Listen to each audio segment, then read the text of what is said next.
Okay, it is officially recording. I assume this is where, Chris, you take over here. I'm always so good at this. Mm-hmm. Hello and welcome to the Films on Tap podcast. God, I wouldn't even know what episode this was because we do this like what? It's 3. Once a year or something like that. The next one, yeah, the next one. Yeah. Tonight our discussion, as it was last year, on the top 10 movies of the year, 2024 edition. It's great to see you guys. It's been a while since we've all been on screen together chatting about anything really. But yeah, I'm looking forward to the discussion. So Andrew, I think we'll just do 10 to 1, right? And then we'll do honorables after. Yeah, if you guys don't want to do any like how was the year, or what your blind spots are up front, then we can. Yeah, that's a good idea. Yeah. So Yeah. I'll just say this, and I text you guys a little bit about it. I haven't seen The Brutalist. I have made many attempts to go see The Brutalist. It's apparently a masterpiece. You know how I am with my list last year. Like, I don't mind a 3.5-hour movie. I just have not found the time to go see a 3.5-hour movie that's only available in New York City at the moment. I get it. I work there sometimes, and on the days where like work makes me have a night event, my thought process is, all right, I'll make time beforehand. And I always miss that 1:30 showtime that'll let me out enough time to go see it. And thankfully, it seemed as if I wouldn't have to because you guys haven't seen it, but I don't want to speak for everybody if someone has and it's on their list. But I haven't seen The Brutalist. I haven't It actually is playing at Stony Brook. This week, literally, Chris. One it show went at to IMAX, Stony Brook. and then It's in Roosevelt Field. It's in Huntington this week. And I thought I basically got the go-ahead to ignore it from you guys. I now have a Lincoln Center IMAX ticket for next Saturday because I have a watch party between the Knicks and Lakers at 8:30. And so I'm going to go beforehand and see it then. You're going to spend 3.5 hours in the Lincoln Center Theater Lincoln Center before having to do the IMAX. Knicks. So the ceiling before I watch LeBron James and his son come to Madison Square Garden. Yeah. And does The Brutalist need to be seen in IMAX? Is that a thing? Supposedly apparently, it is. Yeah, really cinematic and that type of thing. All right. Yes. Well, look, Adrian Brody's nose. That's awesome. Actually, right. I'm gonna watch it. Sorry. Who am I kidding? No, I'm not. There you go. That's my biggest. You watched Amelia Perez. Stop it. Yeah, I did. That was only like 2 hours and 10 minutes, though. That wasn't 3 hours and 35 minutes long with an intermission. Yeah, it's. I mean, it's got to be. It's got to be great, and even then, that's a lot of a commitment for a fucking movie. Even if it was like one of the best movies I've ever seen, how often am I ever going to rewatch that? Unless somebody says Avengers Assemble, Chris ain't sitting through 3.5 hours of it. Exactly. It's a fair point. It's right now that and Amelia Perez seem to be the front runners for Best Picture. A lot of people I trust have vouched for it, and it's the only reason. Well, that may come up later in the show. People I trust vouching for movies and it making me go see it, but that, as far as blind spots go, and I would agree. I think that is probably all of our biggest blind spots because that is generally the best reviewed movie of the year. You know, and probably the front runner for Best Picture. So yeah. Yep. Any other blind spots? If you're over 2.5 hours, I didn't see you. Okay. Yeah. Wow. Nope. That's a lot. I'm trying. That is a lot. Yeah. You know what? It didn't get nominated for picture, and she didn't get nominated. But I didn't see Baby Girl with Nicole Kidman. It's streaming Tuesday. Yeah. Does it? Okay. Yeah. Yeah. What else? I'm not seeing Brutus in IMAX, by the way. It's 70 millimeter is that I'm seeing it. Oh, all right. So, there you go. That's even better. I also did not. I know you caught it, Andrew. I didn't see Nickel Boys. Yep. And I did not see Sing Sing, which I think pops up on streaming on the 31st. Yep.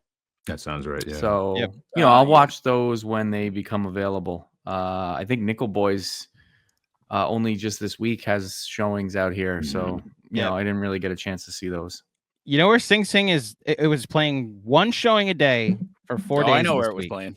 playing In Stony Brook. I was staring at it for 4 Oh, days. I was- Like, do I want to Say go? Film Plus, but fair. Oh. I was Is staring. it a cam version or is it a good version? I have no You know? idea. I just know that it was I playing. think it's a cam, but it's a pretty good cam, to be honest. Yeah, Like, I just if it's a produced by movie I want. onexpet.com. Yeah. Down out in over in the corner for like the first 10 minutes. Yeah, I slot just lights. can't, man. Like if it's anything that I'm like actually interested in watching, Yeah, I can't see it the first time with cam and like shitty audio. It's just I stopped ruins doing it that. for Just me. go to the theater. Yeah, And it's- to Tim's point, the ads for slots. Exactly. Mhm. yeah, Yeah. Or I wait until I know that there's a decent streaming copy up and then do that. But that is streaming soon, and it is worth the watch. Oh, okay, Oh, cool. Yeah. Okay. You watch I know you saw it. watched the 1X I watched. version? I stuck it out one day and watched it. Nice. I actually did go see it in the theater as well. Oh, wow, okay. Okay. I enjoyed it, and it didn't make my Damn. top 10, surprisingly. Okay. Okay. That makes you feel better. Okay. I'm excited for this now. All right. Those are my big blind spots, though. Kev, anything big that of note or nominee that you didn't get a chance to see? The Selena Gomez movie. That's probably the biggest. Selena Gomez movie. Hey, she's a great actress. She's amazing. Yeah. Wonderful. Nosferatu, I didn't see. Ah, We'll get there's a bunch of like Yeah. I said, if it's 2.5 hours or plus, I didn't see you, or Good. I just didn't have any desire to see a lot of fucking movies that came out this past year. Yeah. Just literally Just did not care. Just Yeah. Even rewatch things I Bram thought Stoker's I would like, I Dracula. was like, I don't care. would you call this a bad movie year, Kev? I can't because I didn't see enough to call it a bad movie year. But in terms of my own personal taste, very little gave me a reason to go out and see it. True. True. I A lot of horror. So I had of my 10, I saw 4 of them I saw in the theater. Mm. Oh, wow. The rest I saw at home. And then of my honorables, of which there are 13, 1, Hmm. 2, 3. Nope, not even 3. Yeah, 1. No, I only saw 2 of my honorables. So essentially, I guess 6 movies out of 24 I saw in the theater. I'm looking at mine. 3 is my number that I actually went out and saw. Now I'm curious. And it was, and honestly, what drew me out for the most part to the theater was horror. Like Nosferatu, I saw in the theater. It didn't even make my honorables Yeah. because fuck Robert Eggers. Yeah. But yeah, like most of the other stuff that I actually did, like Terrifier 3, saw in the theater. Yep. Maxine, I went with Tim, had a panic attack, left, and then ended up having to go back to the theater to go see. Yeah. Yeah. We both watched it alone. Yeah. Sorry. It was rough. I took a full Xanax and I still couldn't calm the fuck down, and I had to leave the theater. Damn. Yep. So I'm looking at my. As soon as You're My Obsession hit, Chris was like, "Oh my god, my I'm God. having a fucking childhood flashback." I look at him, I go, I'm sorry, I have to leave. I gotta go. I'm gonna take my snow caps and bounce. That is my go-to candy. Sorry, Andrew. No, I didn't want to interrupt the dialogue. The only Sorry. just to add to the did I see it in a theater conversation. I just went through Yeah. my top 40 on Letterboxd and 10 I saw in a theater. So a lot of streaming Okay. this year. Yeah. Partially my work availability just forced me to dive into my buddy's Vudu account, who That he part. buys like literally everything. It helps that some of these movies just also didn't need to be seen in a theater. And I think that there's like 2 that I wish I had seen in a theater that I didn't get the chance to that might come up tonight. But yeah, as far as I'm concerned, this was really, I think, for the industry, a pivot toward Not the death of movie theaters, because 2025 might, if 2025 Yeah. can't be successful with the things that are supposed to hit the box office, Mhm. then it might be a wrap. But Right, like we didn't have like this year. We'll have Superman. We'll have a Mission Impossible movie, which I'll always be at at the theater for to that. see. Yeah. But like this year, the only one besides horror that I knew I wanted to see in the theater early, not wait for streaming, was Deadpool and Wolverine. Like that was the one. Everything else was like, yeah, you know what? More than likely, in 4 weeks, this is going to be on streaming anyway. So even honestly, guys, even Wicked, like Wicked was, we went and saw it in the theater because Tara was like, you have, I love the play, come with me, blah, blah, blah. I was like, all right. But 4 weeks later, despite making like $1 billion, it was available to purchase on Amazon. Well, so it's available to purchase. Like you said, it was available to purchase 4 weeks later, and it's still in theaters right now. Like if you go to the right theater, you can. That shows the staying power of it. Well, it's not the same singing along at home. Obviously, you want an audience. Well, you can't annoy anybody. Exactly. Stony Brook AMC actually had sing along versions of it where I guess they encouraged people. They put up signs to please not sing during the first run for people who hadn't seen the play. And then they had special sing-along screenings for people that I guess really loved it and wanted to sing along. And they filled the theater with them. Like if people wanted to go sing and not annoy anybody, they could. I mean, I remember being a kid and at the end of Scrooge, the whole fucking theater singing. Yeah. So there you go. I still sing every time I watch that movie. Yep. All right, now the left side of the theater. All right, it's just the men, the real men. Yeah. So shall we, fellas? Yeah, let's do it. We shall. Let's do it. 10-1. So you want to decide in order? Hold on. I should have a deck of cards somewhere. Yeah. So here's what we'll do. We'll do high card draw because this is how we decide like drafts on for work. Yeah, So, I think we did this last time too. I think we did that too. And I explained the exact same way. So shout out to the cards I got from Las Vegas Summer League. They are not a fixed deck, I promise you, but they're very slick. Look at Shuffle. 3-card Monty over here. Tim, we will start with you. Your card is a 2 of diamonds. Oh, yeah. That's great. Okay. Kev, will go to you. A joker. So I'm going to get rid of that. It's not the high joker. No, it's a low joker. You get a 9 of spades. Spades. You said it first. I didn't say a word. 9 of spades. Oh, please let the next one be clubs. Chris, you have a king of clubs. And then I get a 2 of clubs. So Tim, we have to decide between you and me who goes third. You get an 8 of spades. And I get a 5 of diamonds. So it will go wonderful. Chris, Kevin, Tim, then me. Boom. Wow. Look at you. I was writing it down so that I'd remember it, but this is the benefit of StreamYard, I guess, huh? Boom. I just assume that most of my picks are going to be somebody's picks, and I'm just that happens every. And again, if somebody has one of these that we talk about and it's much higher up, let's just wait for it to to discuss it when people generally have it higher. So yeah, I actually just mentioned my number 10. I wasn't against going to see this movie. I've been against going to see it on Broadway just because I hate plays and I hate musicals. I don't know why. I just don't like them. But Wicked got me. Like it just Cynthia Erivo as Elphaba, Ariana Grande was great. The dude who played the handsome guy, I forget his name, character and actor.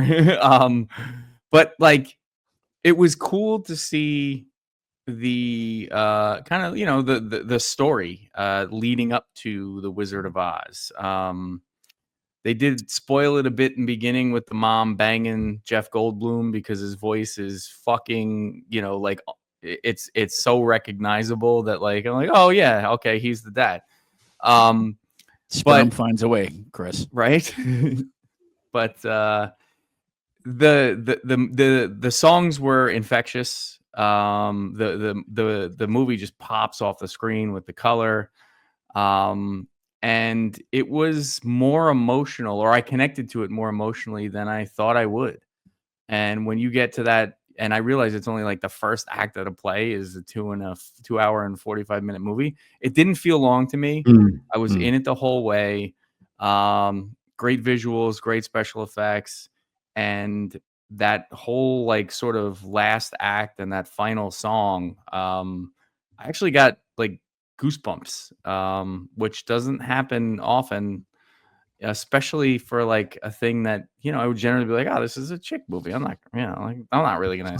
So, and I've watched it a few times since, because we did buy it on Amazon, and then I actually used it to test out because I got the Govee lights that move, you know, that like follow what's happening on screen behind your TV, kind of like the Philips Hue thing. And I tested it out with Wicked, and it was very cool. And you know, the girls came home for the holidays, and we watched it at home. It's just, I thought it was a really, really solid movie, and it was something that I truly enjoyed and did not expect to. And the one thing I'll say is fuck Island 16, because while Stony Brook has sort of reinvested in the theater and has made every screen better and has made every, you know, auditorium with the reclining seats, and some of them heated, and they've added a bar and everything else. It's like very nice. Island 16 has not done shit since they've opened.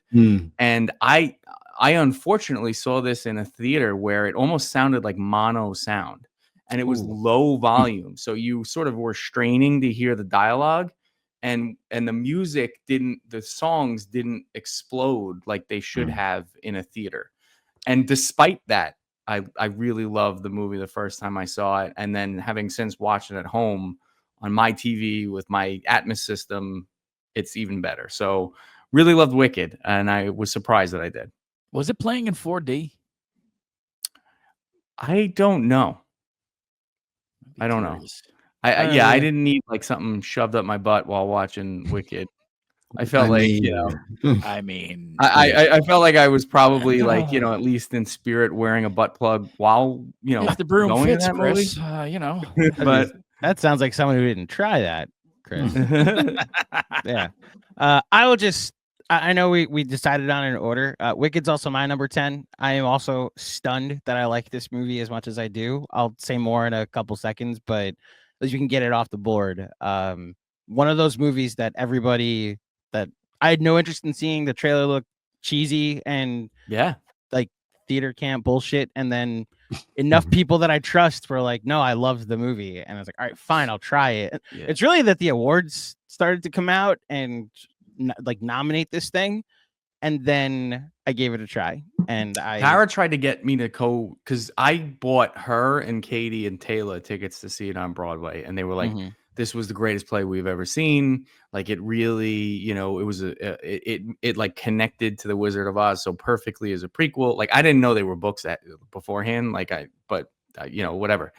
But they were like, come see it on Broadway. I was like, I'm not seeing that fucking thing on Broadway. But in a movie theater, I'm like, all right. So I asked, I you know, we waited till Katie was home for you know, for Christmas break, and got the tickets, and I was like, holy shit, I don't hate this. And then all of a sudden, by the end of it, I was like goosebumps and like a little bit like glassy eyed, and I was like, fuck, that was a good movie.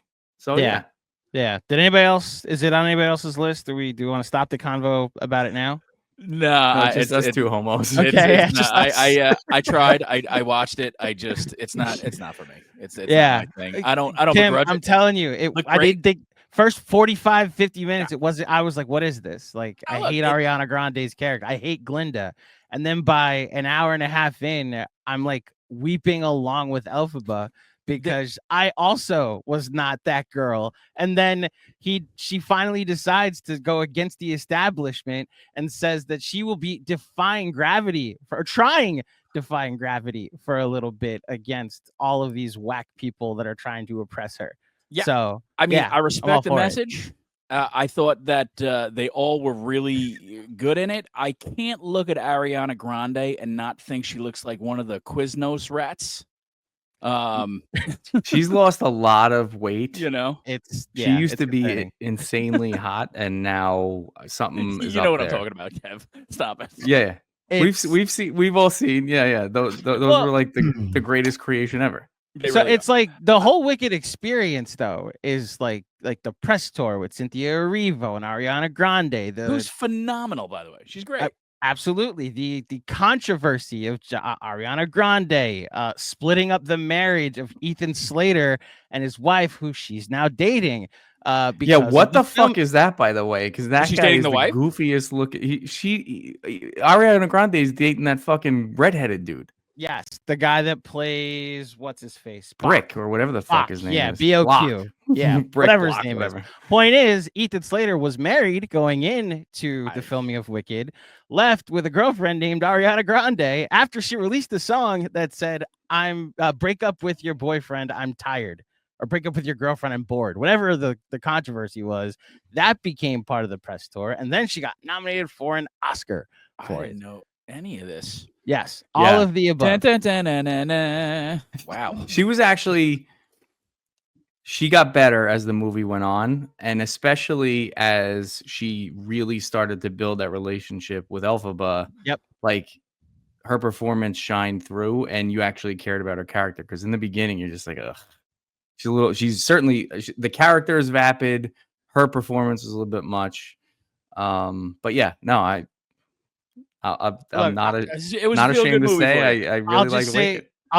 Last thing I'll say on it, 2024, I was telling you guys off cam before we started recording. 2024 was a big year for me professionally, and to see an industry that I have struggled through start to acknowledge me was a long time coming. And seeing Elphaba through song just talk about the lack of acceptance that she felt, and then finally start to take matters into her own hands when she started to recognize different shortcomings of the people that she had longed for acceptance for a long time.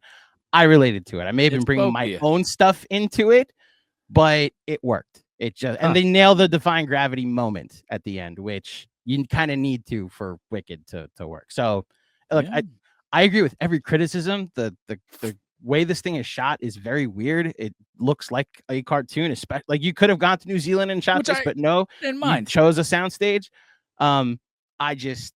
It worked for me on an emotional level, and so I had to make sure it was on my list. To Chris's point, my number 10, but it made my list for sure. Yeah. By the way, I got so giddy and excited when I heard Nick's Film School get mentioned on FAN. FAN, yeah. Shout out Evan. By the way, Sal Licata talked at length about how much he loved Wicked a couple of days ago. Did he really now? Yeah, he did.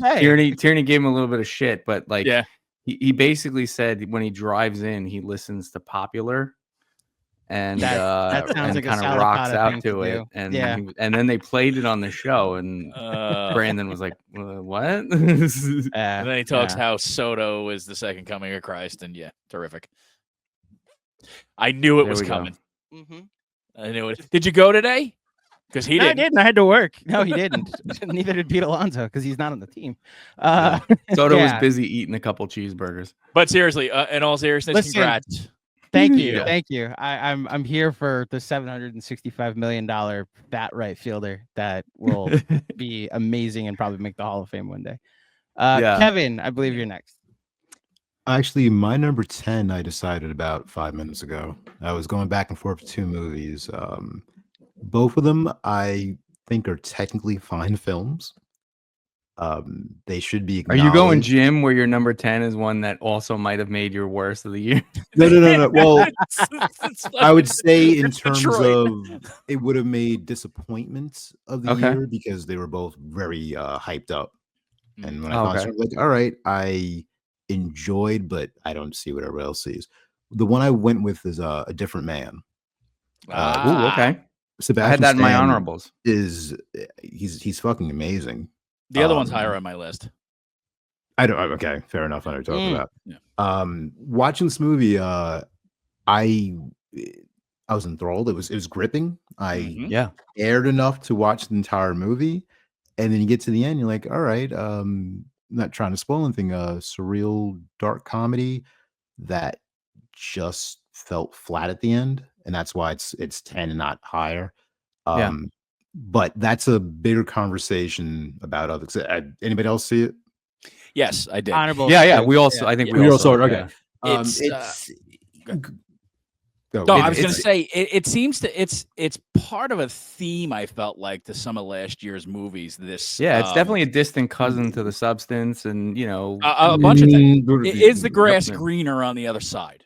And that is a theme that runs actually throughout most of the movies in my top 10. That's fair. Yeah, that's fair. It's really the theme of a lot of movies last year. But you're right. Like it's great, but it didn't hit. Well, yeah, because it does just sort of end, and that jump between. Did it begin? Well, no, I mean, but that jump Just, between what lands him, right, where he goes, and then he's just out is like God knows how many years, and it just sort of they don't spend a lot of time. He reconnects very quickly, and then the movie's just kind of over. It's like, hey, do you want to go? I could have used a little bit more. We could use the third act. Yeah, true. Yeah, it would have been helpful. That would have been helpful. Yeah. But that dude, the guy, the actual guy, the deformed guy actor was Pearson. Adam Pearson. Yeah, he was great. Yeah. Oh my goodness. And at first, I thought he was playing the guy in the beginning. I didn't realize that Sebastian Stan that was prosthetics, and then you meet see him, the real guy. But yeah, it was. Right. I just it's one of those. So go ahead, Tim. No, the ending, like I just to your point, I didn't understand how they just so flippantly were just like, yeah, let's sit down and have lunch with a guy who murdered somebody in our apartment. Spoiler alert. Sorry. So I make a motion. We'll put in the description full spoilers throughout the pod. Yeah. After it came out of my mouth, I was like, maybe I should have said. But no, full spoilers throughout the pod. I'll put a disclaimer at the top of the pod. And full disclosure. They just were so blasé about it. Like it was like, yeah, hey, how you doing? Because you want to go take some surreal. ayahuasca in a yurt, and then Finn. Yeah. Like so, I have a couple of movies on my list where like I respect what you did. I can't say what you were trying to do. I enjoyed it enough to go for the entire ride, but then at the end of it, I was like, why did I just fucking watch that?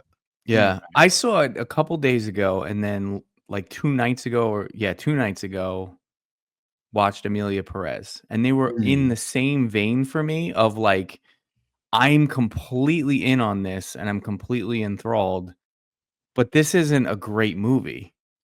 It just has me drawn in by either the characters or by the story. And in the case of A Different Man, like his day-to-day life as that guy with that condition, for whatever reason, like immediately hooked me. I almost it almost got progressively worse as he got normal looking, Right. Yeah. Like seeing him but what I loved about Stan's performance is he kept the shoulders hunched and the physical and sort of voice mannerisms of being the guy that has to try to hide himself in every motion of his life. That was pretty amazing. But he got nominated instead for The Apprentice, the other movie. But I mean, the thought for a while was that he would get nominated for this because he got nominated for the Globes. Right. Yeah. And then a very carefully curated press tour on his victory lap of A Different Man, because he won at Golden Globes. He was like, you chicken shits were afraid to even acknowledge The Apprentice throughout like this entire Golden Globes press run. And that was right before Oscar voting. which led to where he is now. Look, you guys have said everything about this movie that I would echo. I think it's a rough watch in like the good way. Like it forces you to go to some uncomfortable places. Yes, I agree with the finality of it just being a bit dire, but it's in my honorables. So I like movies that make me feel, even if it doesn't make me feel good at the end. So yeah, I co-sign all of that. Yep. Yeah. All right. All right, Tim. Andrew. Oh, did Tim, you want to go? you're third. No, You're all right. third. You won the high card. Oh, that's right. Duh. My bad. All right. So my number 10 is actually the shirt I'm wearing.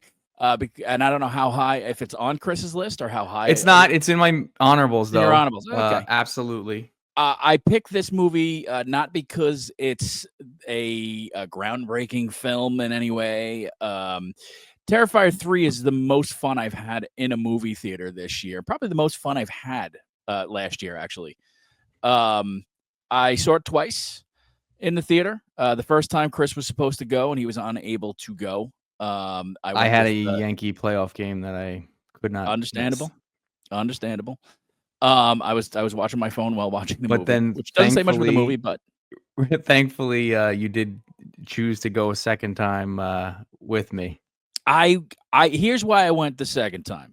I went the second time because opening night was just a bunch of fans, right? The fans know what they're going to get into with this, all right? And they're, like I said, this isn't any groundbreaking movie. I like the fact that there's a semi-story weaved in to it, but it is just a good old-fashioned splatterfest in the most brutal terms. Slightly starting to get over the top. I thought that the first two movies, Art the Clown was a little more menacing. He's very comical in this. I think David Howard Thornton's turn as Art the Clown, he's really coming into his own as far as I guess he was an understudy for Robbie Rotten from Lazy Town. There's a little fucking he's actually going to be Screamboat Willie in Screamboat coming out later this year. And he was also the Grinch in the Mean One. He's essentially become like the guy to play prosthetic laden villains, over the top characters. But Art the Clown is his it's fantastic. Vito Corleone. It's fantastic. Vito Corleone. His Vito Corleone. Look, I went to see it the second time with Chris because at that point it was word of mouth for people that didn't know what Terrifier was. Yeah, and we actually had a few walkouts in our screening, and I'm like, bro, if you're here, yeah. The one girl wouldn't come back in the theater to get her pocketbook that she left. An usher had to come get it. Yep. That was the really enjoyable part about it. Like, just people's reactions to it. Cause they, you hear this movie, this independent, not rated film, just gets released in a handful of theaters. And it ends up beating what was supposed to be the #1 movie of the year, a movie that they spent boatloads to make in the Joker, Folio Do, right? So people were interested, so much so that another movie that's on my list actually got a bump up in sales because kids were buying tickets to that movie and sneaking in to Terrifier 3. And that's some shit that I haven't heard since the early 90s. That's old school, man. Yep. Yeah. And that made it exciting for me. And that is why Terrifier 3 makes my top 10. It's an independent film. It made $100 million. It cost $5 million to make. They spent, I think, $15 million total. With on marketing and distribution. Yeah. Yeah. It made $100 million. That's incredible. I love this series. I caught, I saw All Hallows Eve when it was a different actor, but Art the Clown was in it. It was an anthology series on Netflix. Yeah. That face in the box on screen, I was like, all right, I got to watch this and figure out what it was. But then I watched Terrifier, and when I watched him saw a girl in half hanging upside down, starting with the the labia, I was like, this is up my alley, right? And then That's incredible. so Terrifier 2 was fucking epic. It was 2 hours and 40 inner Joey minutes. Longito. Right? It was epic. Long, never boring, introduced Lauren Lavera as Who was this amazing. amazing final girl. And what I love about 3 is the production value has continued to improve. And even the younger brother, like the acting has continued to improve. He still sucks, but the acting has continued to improve. I genuinely care about the characters. And it was the introducing the different holiday element by making it a Christmas movie kept it from being too repetitive. Yep. Having Art be a little bit more comical was certainly, it almost became where the witch girl that he, massacred and destroyed her face in the first movie, she became a little bit more menacing. Right. But I can't wait to like see the end of it with Terrifier 4. Yeah. It was a blast. I loved seeing it in the theater, and then I actually didn't buy it streaming. I bought the 4K disc because I couldn't wait to watch it around Christmas. And Chico and Nadine, Tara's parents, were home, and she saw the cover of the DVD when I opened up my Christmas present, and she goes, "Ooh, what's that?" And I was like, "Oh, it's Terrifier 3." I was like, she goes, "Can we watch that together?"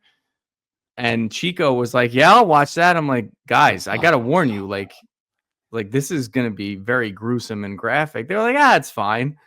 They were laughing their balls off. They hilarious. Like when the dude was laying on the floor outside of the shower and his ass was up, and Chico's like, "Uh-oh, he knew the chainsaw was going straight up the ass and through the balls." Like, spoiler. they had an absolute blast as 75-year-old and 80-year-old grandparents watching Terrifier 3, which I love. Like, did you tell her the next episode is next awesome. Thursday at 9? Yeah, right. We talked about that recently, actually, like how dumb Nadine was about that. But anyway, so you can it's a movie you can watch with the whole family. 2, 1. I ain't cutting shit. Yeah. You don't have to. Attaboy. She thought Netflix shows debuted every week, so he's not going to be able to figure out how to listen to this podcast. But yeah, Tim, echo it. It was before I saw a bunch of other movies. When I did Red River, it was in my top 10. It's not. It's in my honorables. It's high in my honorables. I had so much fun, like you. Yeah. Just didn't quite crack it for me, but I love it so much, and I actually I want to throw it on right now. Yeah, agreed. I'd watch it 100 times over. I watched it over Christmas, and then I watched it. After that, I watched the Tales from the Crypt episode and All Through the House, which is basically what the beginning of the movie is based on. Yep. It's great. 2 is still better. 2 is my favorite. Agreed. 2 is still my favorite, but 3 is a fucking blast. Yeah, it's fun. So, all right, that's my 10. Kevin, anything? Nope. Did you see Terrifier 3, Kevin? Nah, he didn't want to. No. Oh, okay. No, absolutely. The sensation that you guys get from, I guess, the kills. Now, you guys, I think, buy into the lore a little more than I do of Terrifier. I respect the franchise more than I like it. Understandable. But the feeling you get when the kills happen and the creativity in the kills is what I got from my number 9, which is the movie In a Violent Nature. In my honorables. Yep. This is Chris Nash tells the story of a serial killer who comes back to life in the woods and tells the slasher story from the perspective of the slasher. Not only do you get some pretty breathtaking cinematography, not only do you get some pretty creative camera direction, but who are we kidding on? The kills are so gnarly, and the the yoga girl that again we're spoiling anything. I'm one of assuming the, you that's guys, one of the greatest definitely one of the greatest kills of all kills. time. Yeah, agreed. Of all time. when he pulls her head through her stomach and out the back with of the her. hook. Yep. It's one of those holy shit did you see that moments, and Yep. those Do that are the downward facing dog. oh so, Right. uh It really is. It makes it. If nothing else interesting happened in that movie, that's worth the price of admission right there. mhm. That's Yeah. a good one. And look, the rest of the kills pale in comparison. The first one with the guy with the headphones, I Sure. still think was pretty insane when he literally throws the rock down or the boulder down at one of the frat boys. That was pretty sick. And the way it ends with the final girl getting away and in the truck ride. Look, I understand it could come off as boring to some. I read some reviews of it being that it ends kind of quiet, and I'm just the entire time that she's sitting in the passenger seat and the camera is focused on the driver, the woman that picks her up and telling the story. I am just tense as hell because I'm waiting for something to come out the side of the car every time the camera goes back on to the final girl. I say the final girl because I don't remember a character's name. I don't think you're supposed to. I think it's a bit of an experiment, and I think the experiment worked. So I walked away very much enjoying this experience. It's a quick watch too, and then I'm like very intrigued by Chris Nash and what he might do with the next thing in his career. So In a Violent Nature, my number 9. I hope it involves a lot of walking with the hearing leaves crunch. I appreciated the sound design, Tim. Yeah. By the way, the honestly, sound design it had in better Terrifier sound 3 is design amazing. than fucking the Nazi movie from last year. Oh my god. Yes, the masterpiece known as yes, the zone of interest. The zone of my lack of interest. Man. So yeah, In a Violent Nature. I went snake order because I already said my number 10 was Wicked. So cool. Yeah. That's right. Yeah. That's right. So if you want, we can keep going and go back to Tim, or we can go to you, Chris, and just we could We're snake it back. That works. All right. Then Tim. All right. I was not prepared. Hold on a second. You figured I would know the list. Mm-hmm. Yeah. Okay. So my number 9 actually is what I was just talking about with Terrifier 3, the movie that got boosted in sales. It was The Wild Robot, which is surprising for somebody who looks like me, who looks like they stormed the Capitol. The Wild Robot is a really pretty endearing movie, and it's basically about motherhood.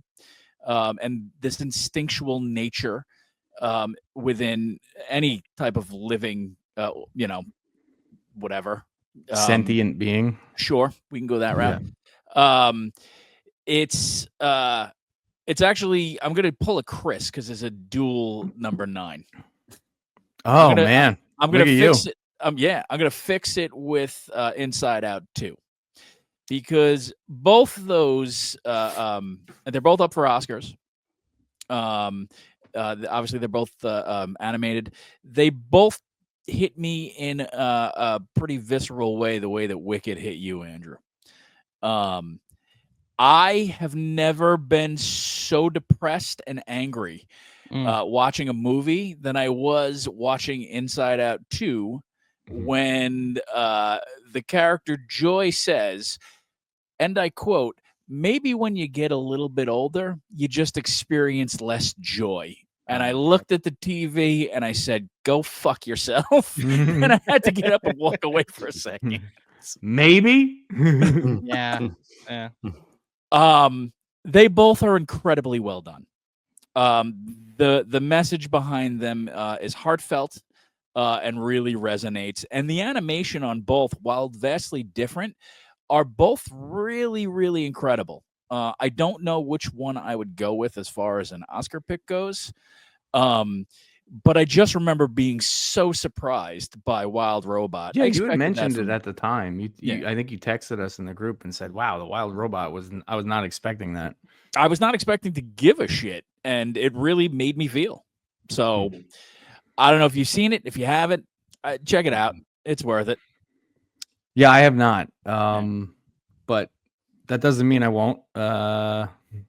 I just You won't. no. You're just an adult male. That's fine. You know what? It took me years of prodding by Tara to finally watch The Iron Giant. Oh, shut the fuck up. And Wow. yeah, It's so good. Wow, yeah. it's a great movie. I didn't. It's not the greatest movie in the world, like No, that she good, though. claimed it to be, but it was a very good, very affecting, and very emotional movie.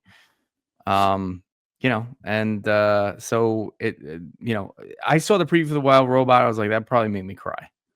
It would. It would. It's about it's parenthood. It'll hit you. Yeah. Yeah. I saw the other movie, Inside Out, too, and just I liked it. The introduction of anxiety into the teenager's life and how it's depicted in the real world, I thought was creative.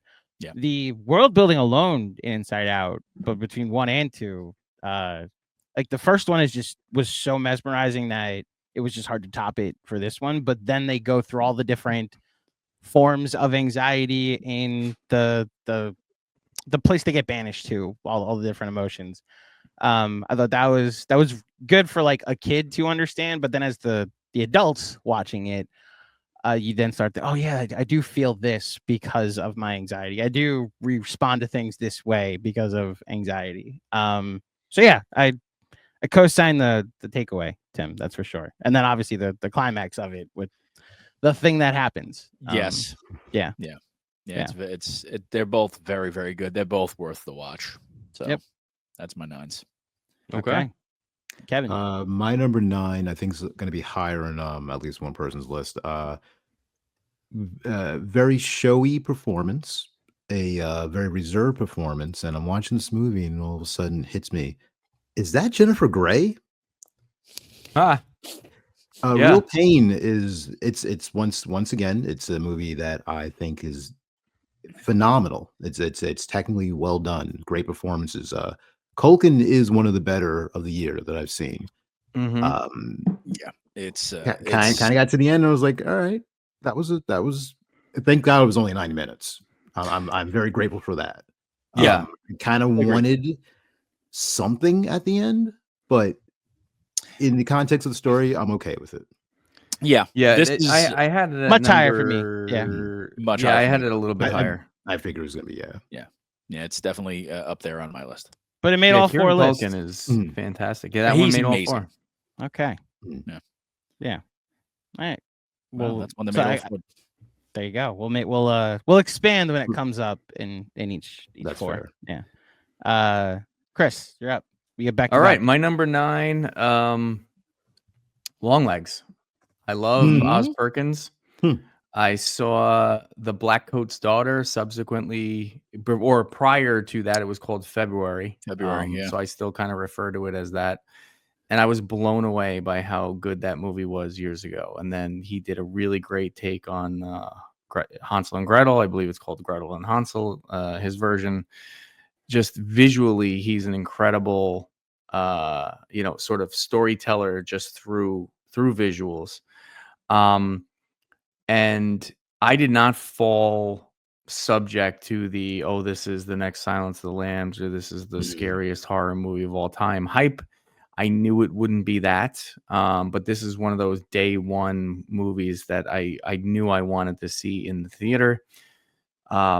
Nicolas Cage's performance is great in limited screen time. The makeup job they do on him to make him just incredibly creepy is fantastic. I love that, it's not exactly what you think, with him as kind of the killer. I thought Micah Monroe was outstanding as sort of the pseudo autistic / psychic FBI agent. And it's got atmosphere to burn. And I just love it. Like I've watched it. I bought it on Amazon. I've watched it a few times at home, and it just fills me with dread. It fills me with anticipation, and ultimately, I just thought the performances were great, and I think I'm just an Oz Perkins fan. You know, he just has, obviously he has horror in his blood. He's Anthony Perkins' son, but he just has a way with telling the story visually that just sucks me in. And I don't know. I just everything about it, the music, the way it opened, it lingered in the back of my brain for days after seeing it, and still kind of does. So it was deserving of at least a place on my top 10. It's if you haven't seen it, it's creepy. It's not the scariest movie of all time by any means, but it's really well done thriller, and some really great performances. Did you guys see it? Yeah. It's Perkins is definitely somebody that I will continue to watch everything. I'm looking forward to his Stephen King turn. The monkey, the trailer monkey looks fucking fantastic, and it looks funny and stuff. So yeah. The merging of those two is definitely going to be one that I will run to the theater to see. Obviously, Nick Cage is peak weird Nick Cage, but in the best way. What they did with his makeup is incredible, because he looks like a weird, like old lady with elephantiasis or something, but it just works. Like it's very creepy to look at, and the voice that he brings to it, it's definitely unsettling. What'd you think, Andrew? You saw it? I saw it. Didn't totally work for me. I think the feeling of dread, I agree with Chris, who is gone. Oh, you have headphones. You're Bluetooth. You're good. I agree with the feeling of dread, and I think the first half of the movie works better for me than the second half. But I highly rated, well-made film. I agree. Oz Perkins is knows what he's doing. Where he knows where to put the camera too. The way he utilizes her house to build the suspense and the dread. The initial scene where she thinks there's something in the woods. You think there's something in the woods. You're like, the way he frames her at the front of the shot, so that way you're thinking you're just looking all around her apartment, her house, her office. It's extremely well made. I just it wasn't for me in the second half. The actual script wasn't my favorite, but I think it's well made though. I gotta say that. Sure. Yeah. Okay. Yeah. You got another one, Chris. Oh, that's right. We're snaking now. Snaking. All right. This one is just one of those, crowd pleasing. I had a fucking blast.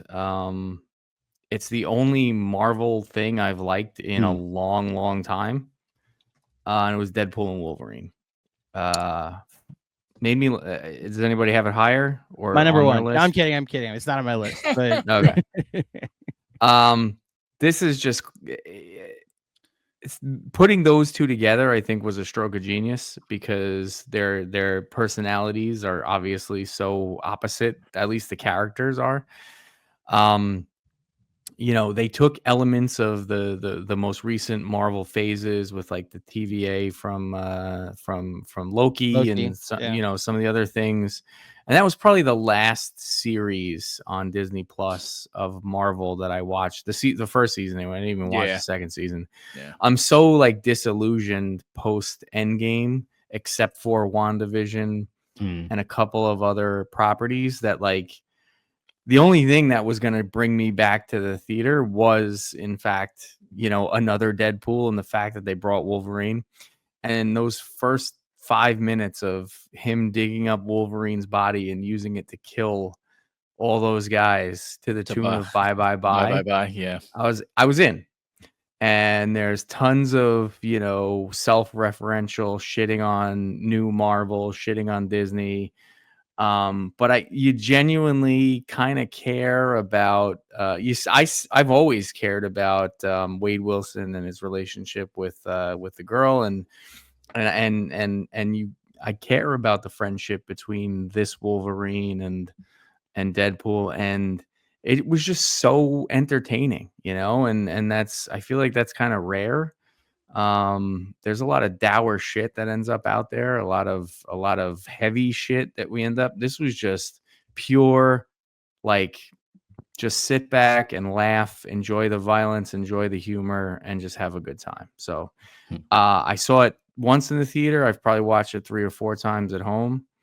It just it's a winner from an entertainment perspective. So that's why it was on my list. I hear in the 4th one he fights Baldoni. I laughed so much watching this movie the first time. Yeah, it's the different Wolverines when he's looking for he goes through all the different dimensions. You see the Cavill Wolverine, you see the short one after fans for years were like Wolverine needs to be short, and then they finally show you how ridiculous a short Wolverine would look like. The Wesley Snipes jokes, the jokes at Ben Affleck's expense when Jennifer Gardner comes on screen. Chris Evans making you think it's Cap, and then he says flame on. You're like, holy shit. Right. And look, the movie asks you not to take it seriously to the point where there's just like no story. Like there is a fight where Deadpool and Wolverine fights all the Deadpools, and it's reversed in like 3 seconds as soon as the fight's over. There's a climactic death at the end, and it's just reversed in 3 seconds. And then the joke is that they're gonna be doing it until you're 90. Your brain is off watching this, and it's the best kind of comedy is where I'm not like trying to think too much. And yet there is a scene where Logan is talking to Lara in like the future. Yeah. And it actually expands on a movie that I really love in Logan with like a little bit of heart. So yeah, I made my honorables. I co-signed the good time, Chris. It was just a lot of fun. A lot of fun. Yeah, man. It's definitely good. And you're right about the Logan thing. And Logan really is one of the best movies I've seen in a it's fantastic. Yeah. I don't typically, and they know this, I'm not a superhero movie person. I do love the Deadpool movies, and obviously the last couple of Avenger movies I was into. Logan, that blew me away, man. And to bring her back, what's her name? Daphne Keane, right? Yeah. Daphne it just it really gave heart to that movie. It was just fun. You're right. Yeah, 100%. Yeah. Kev? My number 8 is going to be based on a TV show that I watched growing up. And then I think like in the late 90s, Spike came along and started rerunning the shit out of it. The Fall Guy. Yeah. Yep. That's in my honorables. But when I heard this coming, I was like, are you fucking shitting me? Lee Majors is fucking awesome in the TV show, and it's all-time classic theme song. But Ryan Gosling can do no wrong, quite honestly. Yep. Nice Guys is a perennial favorite. I know we talk about it all the time. Good. This is almost on that level for me.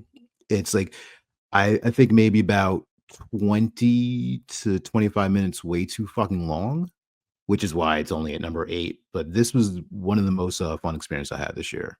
And I avoided it at first just because, like, how the fuck are making a movie about the fucking Fall Guy? And if I started not that long ago, I was like, oh, fuck, I wish I saw this on the big screen. Yeah, this was one of the. Was this a simultaneous big screen and streaming? It became like within like I think 2 weeks. It was close, right? Because it didn't do well at the box office. And I remember watching it and going, "This is a movie that should be a hit. It's so funny. It's so action packed. It should be seen on a giant screen. Like there's tons of action. It was amazing. And if I remember right, like they did everything they could to try with the press tour, like the marketing. They had the spot at the Oscars with Gosling and Emily Blunt, where they were on screen together joking about Oppenheimer and Barbie. He hosted SNL. She came out at the beginning, and it was a goodbye to Ken, but they were doing stunts because he's playing a stuntman in the movie. Like all the interviews that he did, I was ready for this to be like he does I Am Ken at or I'm Just Ken at the Oscars, and you're thinking like I'm ready for this era of Ryan Gosling. You see the movie. I agree with everything you said, Kevin, about the runtime, but also the charisma that Ryan Gosling has. Yes. And then it's on streaming 3 weeks later because people just didn't want to go see the movie. Nope. I'm as puzzled as probably the studios were that this. Yeah, and it's not didn't like do well. it's not like it got lost in the fray of a bunch of summer hits. This was an early release that kind of was on its own for those few weekends, and still people didn't go to see it. And it's unfortunate because I think it was well reviewed. For the most part, yeah. Yeah, and it was so fucking fun. Yeah. So fun. I mean, based on a TV show that nobody fucking watched, so most people that had no idea it was based on anything.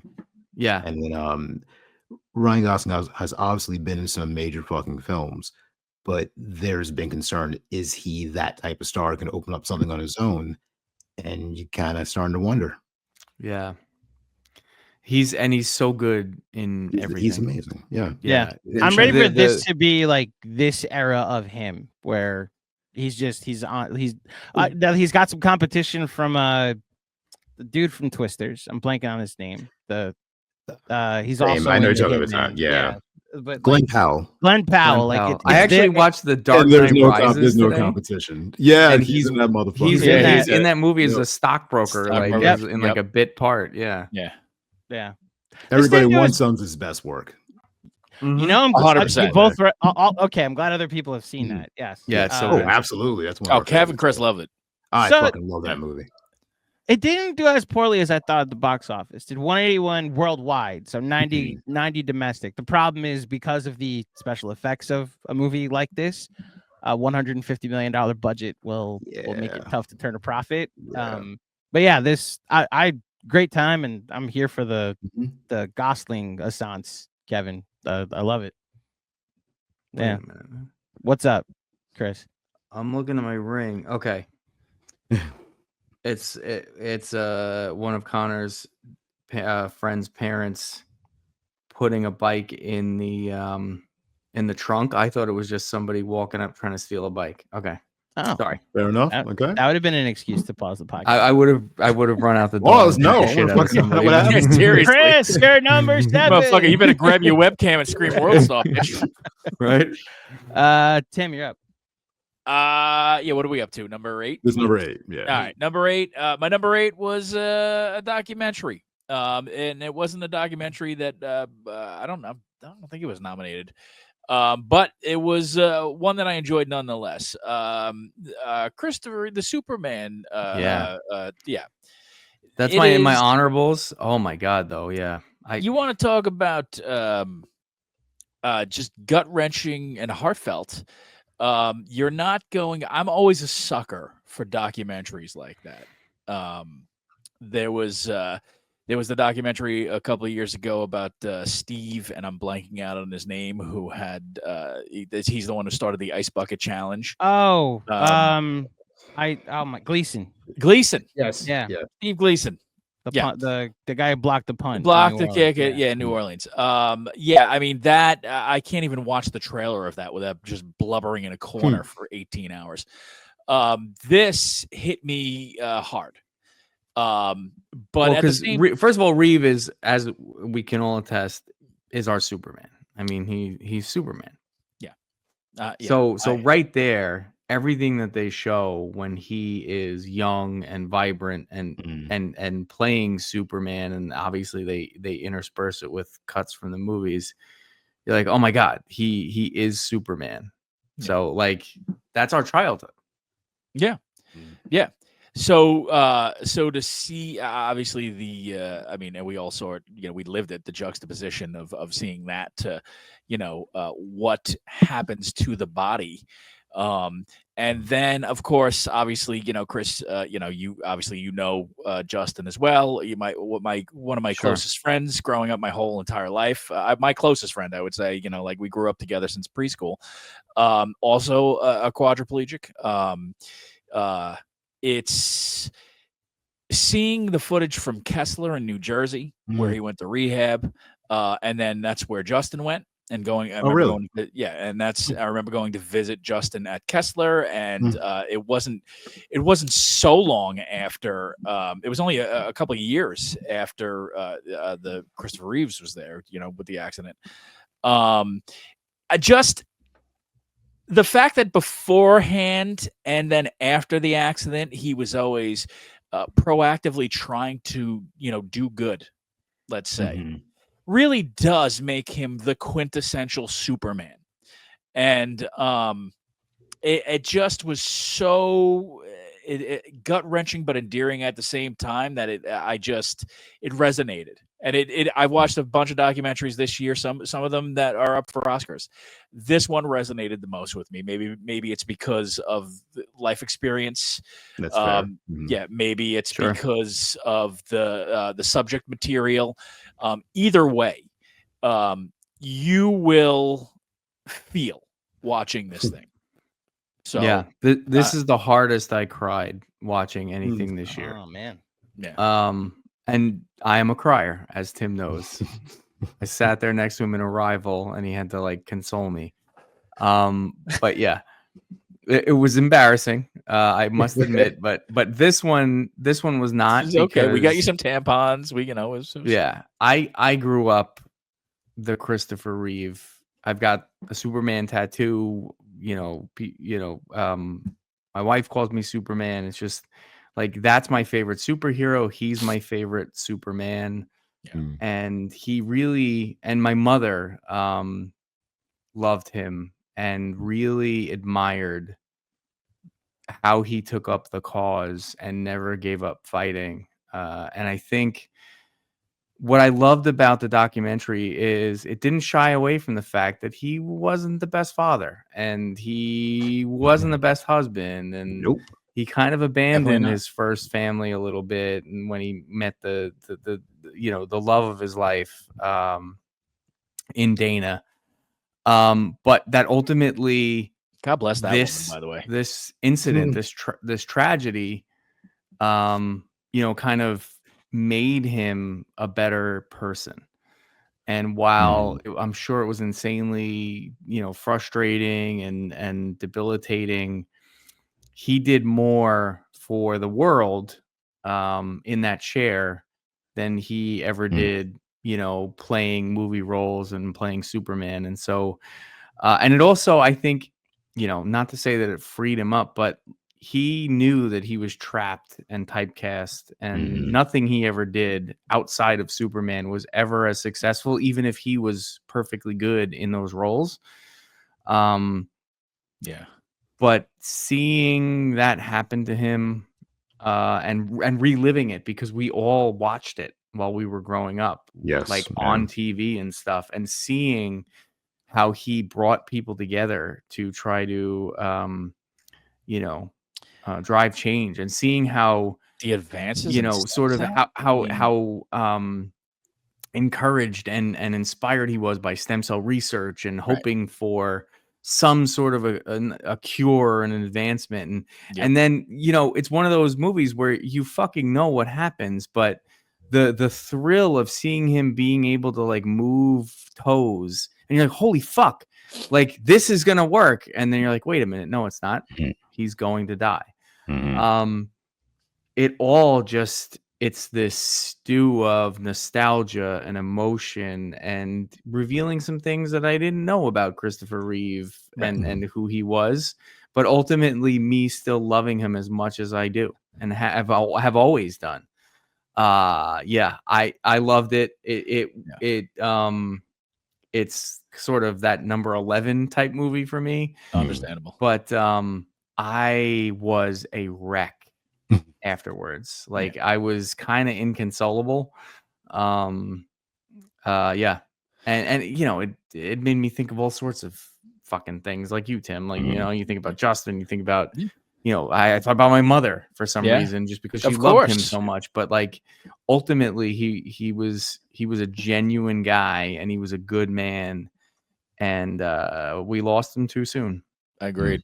There's something so viscerally human to see an imperfect person rise to the occasion, that while you're sad makes you feel really positive.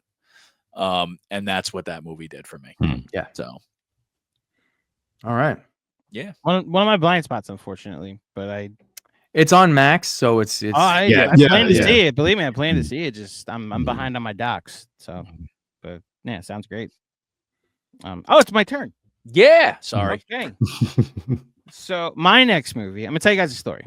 So early on, when my wife and I were just like boyfriend and girlfriend, and we were initially dating, and I'd have to travel via train to come see her in Queens because I was out in Long Island, and sometimes like I would take an Uber basically from the Bayside station to her apartment, and she was like dumbfounded that not dumbfounded, but like surprised that I would take an Uber alone.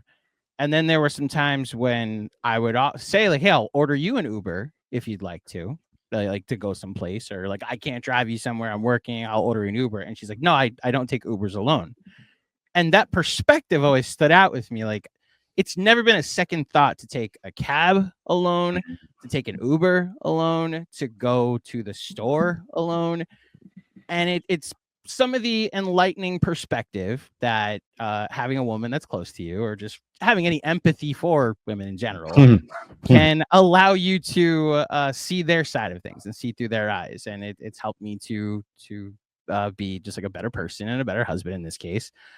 And bringing that perspective into Zoe Kravitz's Blink Twice is heightened significantly in the nightmare scenario that these two women, or really is this group of women, feel on Channing Tatum's luxurious island, where something weird's going on and something is happening when they wake up. Has everybody seen it? I have not, and I do want to see it. Yeah. So this is actually one I will. It is not absolutely don't spoil it. It is absolutely worth seeing. Yeah, it's worth watching. It's in my honorables, but it is really fucking good. The second time, Kevin, I'm on my third watch. Next time through, and you pick up on something new each time. And I'll say this in the same way that like Jordan Peele was the appropriate director to tell the story of Get Out and all the different microaggressions that are pointed out in like the garden scene, aside from the big reveal at the end. The nightmare scenario that happens in Blink Twice, you pick up on all the other things that may be subtle at first, but then on the replay you're like, oh my gosh, okay, that's good. So I'll leave that actually for you. Blink Twice is my number 8. She did a great job directing it. She's also all of the people in it are amazing. Like the acting is incredible. Yeah, it's very well done. And you know something is off. Yeah. You know something is off from the very beginning, but you're not quite sure what. And as it's slowly doled out to you, it's really, really amazing to watch unfold. So that was in my honorables. And as you were describing that, Andrew, I thought it might be related to another movie that was in my honorables, which is Woman of the Hour that Anna Kendrick directed, because I thought that was really fantastic. Yeah. Really well done. And another sort of listen, I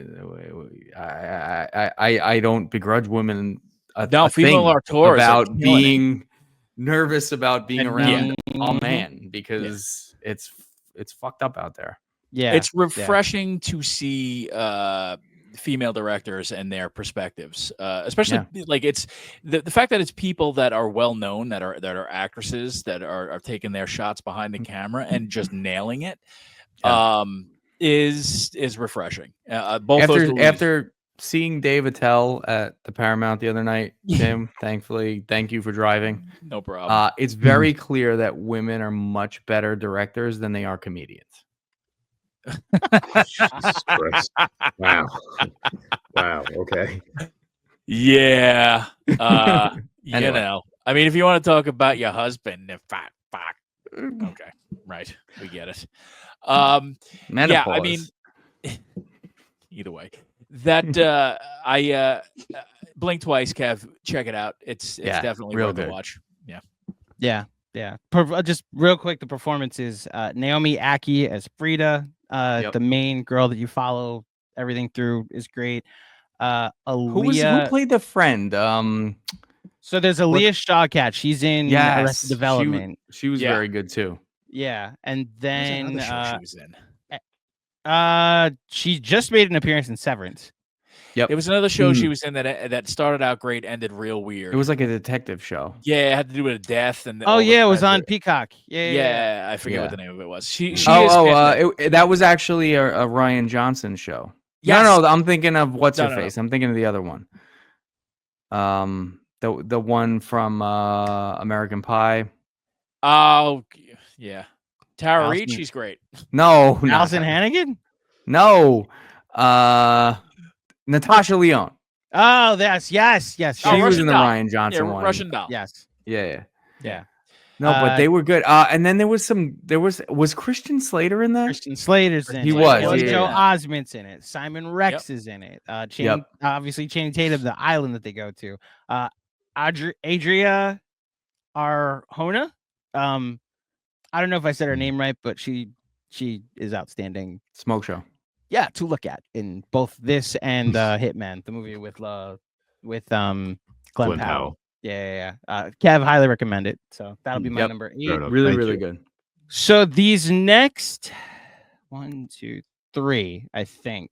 Yeah, these next 3 are movies that so we're at my number 7, right? We're at number 7 right now. Yeah. Okay. So these next 3. Oh yeah, we are. Are 3 movies that I think are my 3 best of the year, and then the top 4 is like my 4 favorite, like a mixture of both. Okay. And look, I usually agree with you guys on a lot of takes, and I like when we disagree, but for the most part, I think I go to you guys with like, what'd you think of this? And then it's like a group effort to like work out my thoughts on something. I am stunned that this made my list, made it so high, because I've never liked a thing from this director. That includes The Witch. That includes The Lighthouse. That includes The Northman. I was blown away by Nosferatu. Chris, I agree with Robert Eggers. The interview he did on The Ringer, I just kept rolling my eyes throughout. Dude, you made a really, really well-made Dracula story. You're not Coppola, but you made a really, really well done Dracula story. It's rare that my simpleton brain is able to pick up on filmmaking as it's happening in front of me. The use of shadow in this movie to create the dread and the suspense, especially when you go to Orlok's castle. The performance by Skarsgård is haunting and gross, and the sound effects of all the different times he is preying on different things and just flat out sucking the blood out of things. The imagery of the different people that become victims to Orlok throughout the movie. And look, the script isn't always my favorite, which is probably why it's the back half of my top 10. But who doesn't have that 1X that we're all running away from? And this works as a parable more than anything. So yeah, Nosferatu made my top 10, and it's one of the more impressive things I think I've ever seen. It is 1,000% the best shot movie I saw this year. Yes. Yeah. If it doesn't win for best cinematography, then something's wrong, because it really is. There are just like the shot where the carriage pulls up to the road that's lined by trees before he gets to the castle is one of the best shots I've ever seen. But part of me is like I shouldn't be thinking about that while I'm watching the movie, and I shouldn't be thinking about that as my favorite part of the movie. And so like my issues with the movie were the mustache. I thought it was ridiculous. Okay. I was hearing all sorts of hype about how amazing the design of Count Orlok was, and the incredible transformation that Bill Skarsgård made and the prosthetics and the makeup. When I fucking finally see this fucking vampire, I'm like, fuck you with your mustache, okay? You don't look like the old Nosferatu. You don't even look like Beehive Gary Oldman in Bram Stoker's Dracula. So yeah. So fuck you, Robert Eggers. I hate you. It looked like and Liz your- Sue monster. and and the thick ass mustache that you left on this guy. Now, again, I'm sure it was time period appropriate and You just don't get it, Chris. whatever. Again, fuck you with your dialogue and your you're not looking forward accuracy to of the time and all this shit. 1500s England. Who knows? Whatever the fuck Dialogue it was. is I think it was happening. more like the 1800s. But No, still. it's next one. No, it's he the Great was- Depression. The rats. They're literally bringing the plague. The over. werewolf one he's Yeah. doing is it all? Yeah, in, yes, that's specific right. Brand of English. So like I'm sitting there watching this going, this is an insanely well-made, well-shot movie. And I don't care about there was no passion between her and him. You know, like they didn't make something out of the connection other than she called for him at some point when she was younger. So again, I think that might speak to like your problem. It's not the best script in the world, right? Yeah. It is an insanely well constructed movie that looks, I mean, it's gorgeous. It's the best thing I've seen in a really long time. But I'm sitting there going like, you know what? If you're going to update Nosferatu, which is, you know, it's just Dracula with the names changed so that they didn't have to pay any royalties to Bram Stoker. Like, give me the modern retelling of it with all the sumptuous visuals and all of the gothic romance, but throw me a little bit of gore, throw me some excitement, and I just didn't feel it. Like so by the end of it, I was like, wow, that was a really well-made movie that I don't care anything about, and I'm really mad about the fucking mustache on the vampire. Like that was the thing that stuck in my head. So, but it is an insanely well-made movie. Yes. And it's probably the most sort of complete and accomplished of the Eggers movies. It was. I happen to like The Lighthouse the best out of the like. That's like saying, you know, which Agreed. disease would you want to have? I guess The Lighthouse. But it is the it is. I'll take influenza. Yeah, I would or say whatever it's the the rats most. gave him. Yeah, It's the most well made of his 4 films, and I can't wait to avoid Werewolf. And the fact that he's doing a direct legacy sequel to Labyrinth, it's going to ruin my childhood. he's the guy right now in Hollywood. Like he's the tech guy at the And moment. he looks like a douchebag. He wears fucking eyeliner. Like fuck him. God, sorry. Look, I No offense, usually Mr. co-sign. Vice President. Right. Speaking of shadows being cast over a world, I don't disagree with most of what you said as far as the script is concerned. He did like the mustache though. I don't care about the mustache. Like it didn't have the you barely see it until the end because he's in shadow. And I think where It's weird. It's where Eggers puts the camera, you're meant to be grossed out by the imagery. You're like the ship scene when he's in the coffin being carried over, and then suddenly he's not, and all the bad things are happening to the crew. Yeah, it worked for me, man. Like I watched Last Voyage of the Demeter last year, and I like that. Like to me, that was cool. That I like. I don't know. It was exciting. Like this one, I don't know. What did you think of Rose Depp's performance? She was great. Okay, she was great. That's actually the thing. I thought she was a bit over the top, but I think they're trying to show that she's tormented. So I guess that you kind of need to yeah, and again, I think part of that, what I appreciated was like in Coppola's Dracula back in the 90s, you know, Winona Ryder's character, Mina Harker, she sort of goes, once she realizes like the connection and the physical and emotional connection with Dracula, she just sort of abandons Jonathan like he's a piece of shit. Like she's like, yeah, fuck you, I'm gonna go with Dracula. Like Lily Rose Depp in this, her character is very much still in love with Nicholas Holt's character, whatever the names were, again, because they changed them. Yeah. But like he's been her rock, her center, the one thing that has kept her from sort of flying off the edge with all of these visions of the pact she made early on as calling out to this evil to take her away. And so I appreciated that she still like is resistant to this malevolent force and then ultimately gives in.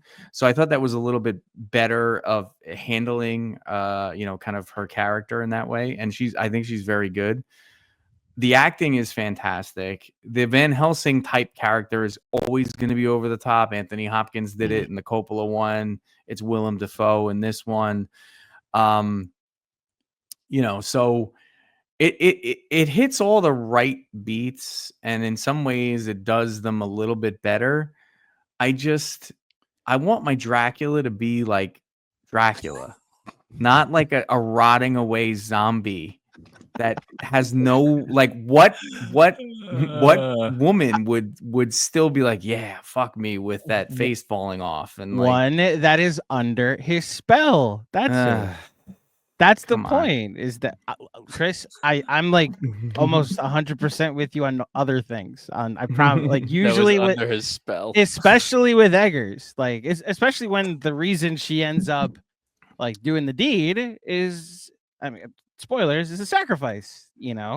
She recognizes what has to be done. Especially after everyone close to her is taken out as a result. Chris is right though. It completely when I'm trying to get into it, and all I'm thinking, looking at fucking at this whatever the creature is, I'm thinking Dicka 194 God 1. Like, it's literally he did look like Bill Swirsky. Bears. Oh, Coach Ditka versus a Hurricane. Who would win? Hold on. Ditka versus God. What would you say? The name of the hurricane is Hurricane God Ditka. 1. Hurricane Ditka. Yes. Yeah. That again, it's such a silly thing to hyper focus on and allow it to ruin like what is objectively an insanely well-made movie. Yeah. But look, I have noted for Robert Eggers scripts. He's all highway. I have never been the biggest fan of Eggers scripts. I thought the way you're talking about Nosferatu is how I feel about The Witch, The Lighthouse, even The Northman to an extent. It worked for me. I saw it in IMAX. I was like heavily caffeinated too. It was far better than The Witch. Yeah, far better. It knocked me over. A loud fart is far better than The Witch, but true. But so, yes, Nosferatu, my number 7. We got to at least have the Nosferatu. I'm assuming because it was 2 and change. Kev, you didn't see it? Nope. Okay. Well, that's not the only reason. And because you were told not to. So, well, I watched The Witch. Oh, so it's an Eggers thing. So you were told by his filmography not to see it. Got it. Back to you, Tim. Oh shit. All right. Let's see here. So my number 7, I vaguely remember this, but I remember being affected by it a lot. You vaguely remember the movie? No, I don't vaguely remember the movie. I vaguely remember when it came out. Okay. Civil War. Yeah, that's my number 6. But so yeah, my go for it. number, I'll just say it's my number 4. All right, you want me to wait? I'll wait on it. No, we can do it now. I can knock it out now, so we can just. Kev, did you see it? I watched it. Okay, it's fair. Not on a list. I feel like so much has happened since then that I'm like, was that 23 or 24? Like that's the type of thing. But it resonates. It did come out early. I think it came out in March. April. Right? March. I believe March. April. Okay. Yeah. Yeah. it resonated pretty heavily.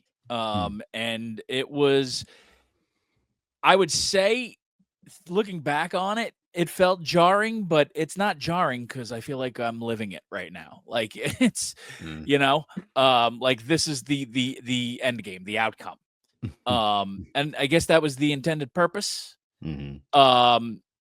But overall, it is a well shot, well made, well acted, enthralling movie. I didn't so much get into Kirsten Dunst's perspective as the photojournalist, though I understand why they followed her as just an unobjective eye. So she's the connective tissue, but you Right. actually connect more with the other characters in the group. 100%. Callie Spaney, yeah. Yeah. 100%. And she had, a nice role in Alien Romulus also this year. Yes. But Yes. yeah. I mean, Chesky is it very blew me. Spaney. It blew me away sitting in the theater, and it was one of those Dolby deals. So it was, it was impactful. You said it was your 4, Andrew, and it was your it was my 6. Yeah. I waited. I didn't actually see this in the theater. And then it was on Max, and then it was on HBO a bunch of times. And I was just like, I should probably see this. I know it's probably going to upset me and piss me off because it's relevant. Right. And for all the reasons that it is relevant, I just sort of was like, I don't know that I want to live through that or revisit it, kind of the whole January 16th. So I happened to be up early, and it was literally like starting now on HBO, and it was during the credits hadn't even the credits were starting. So I was like, all right, fuck it. I might as well. Eventually we're going to have this conversation of the movies that we enjoyed this year. And I love the movies that drop you into the middle of something. And there's not a ton of exposition about, kind of why we're where we are. First of all, seeing what we've seen for the last, decade, we know why they are where they are at that place in America. And so sort of just jumping right into the story and seeing seeing it through the eyes of the press and the access they have, but then also seeing kind of the horrors of what's happening and the level of extreme. So basically taking, kind of what happened and then just saying, okay, well, what if that actually went to the furthest extreme possible? It fucked me up. And watching it, I connected with the characters.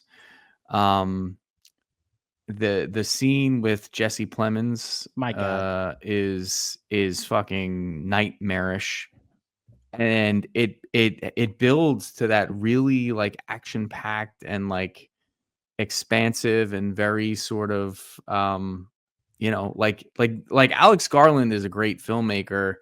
I've really enjoyed the movies he's either written or directed. Yeah. But this went from feeling like something that was shot sort of very intimately, a bunch of handhelds, to a little bit more of a big budget experience towards the end. But ultimately, it is a nightmare. And while I don't want to sit through it again, it absolutely affected me during and then after. And I was like, I'm mad I waited as long as I did to watch it. But I'm also probably not going to watch that again. Those White House scenes. Yeah. I mean, just just so realistic and so fuck, we're a fucking, a couple inches away from something like that fucking happening. And it was so sobering and so nightmarish and so fuck, this is a horror movie that is 100% within, like this could happen. Yeah. And it messed me up for like a couple days after seeing it. Well, so I've seen it 3 times. The first time I saw it in IMAX, and I was impressed by like his direction of action. I didn't know Alex Garland had the shootout scenes in him. Yeah.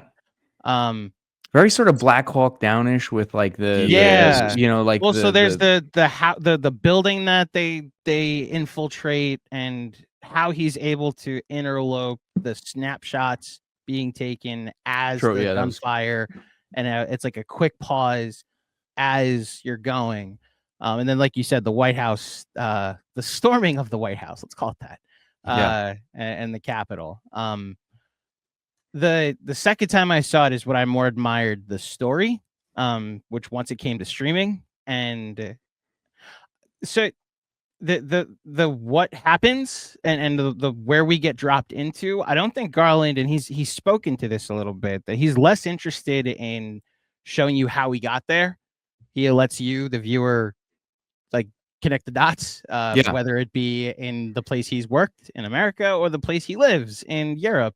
In London, like this is going on in a lot of different places, and he's more interested in showing you like what happens after it has already happened, after all the different territories have been created, the Western forces, the Florida Alliance, the people of Texas, and then the people that are still loyal.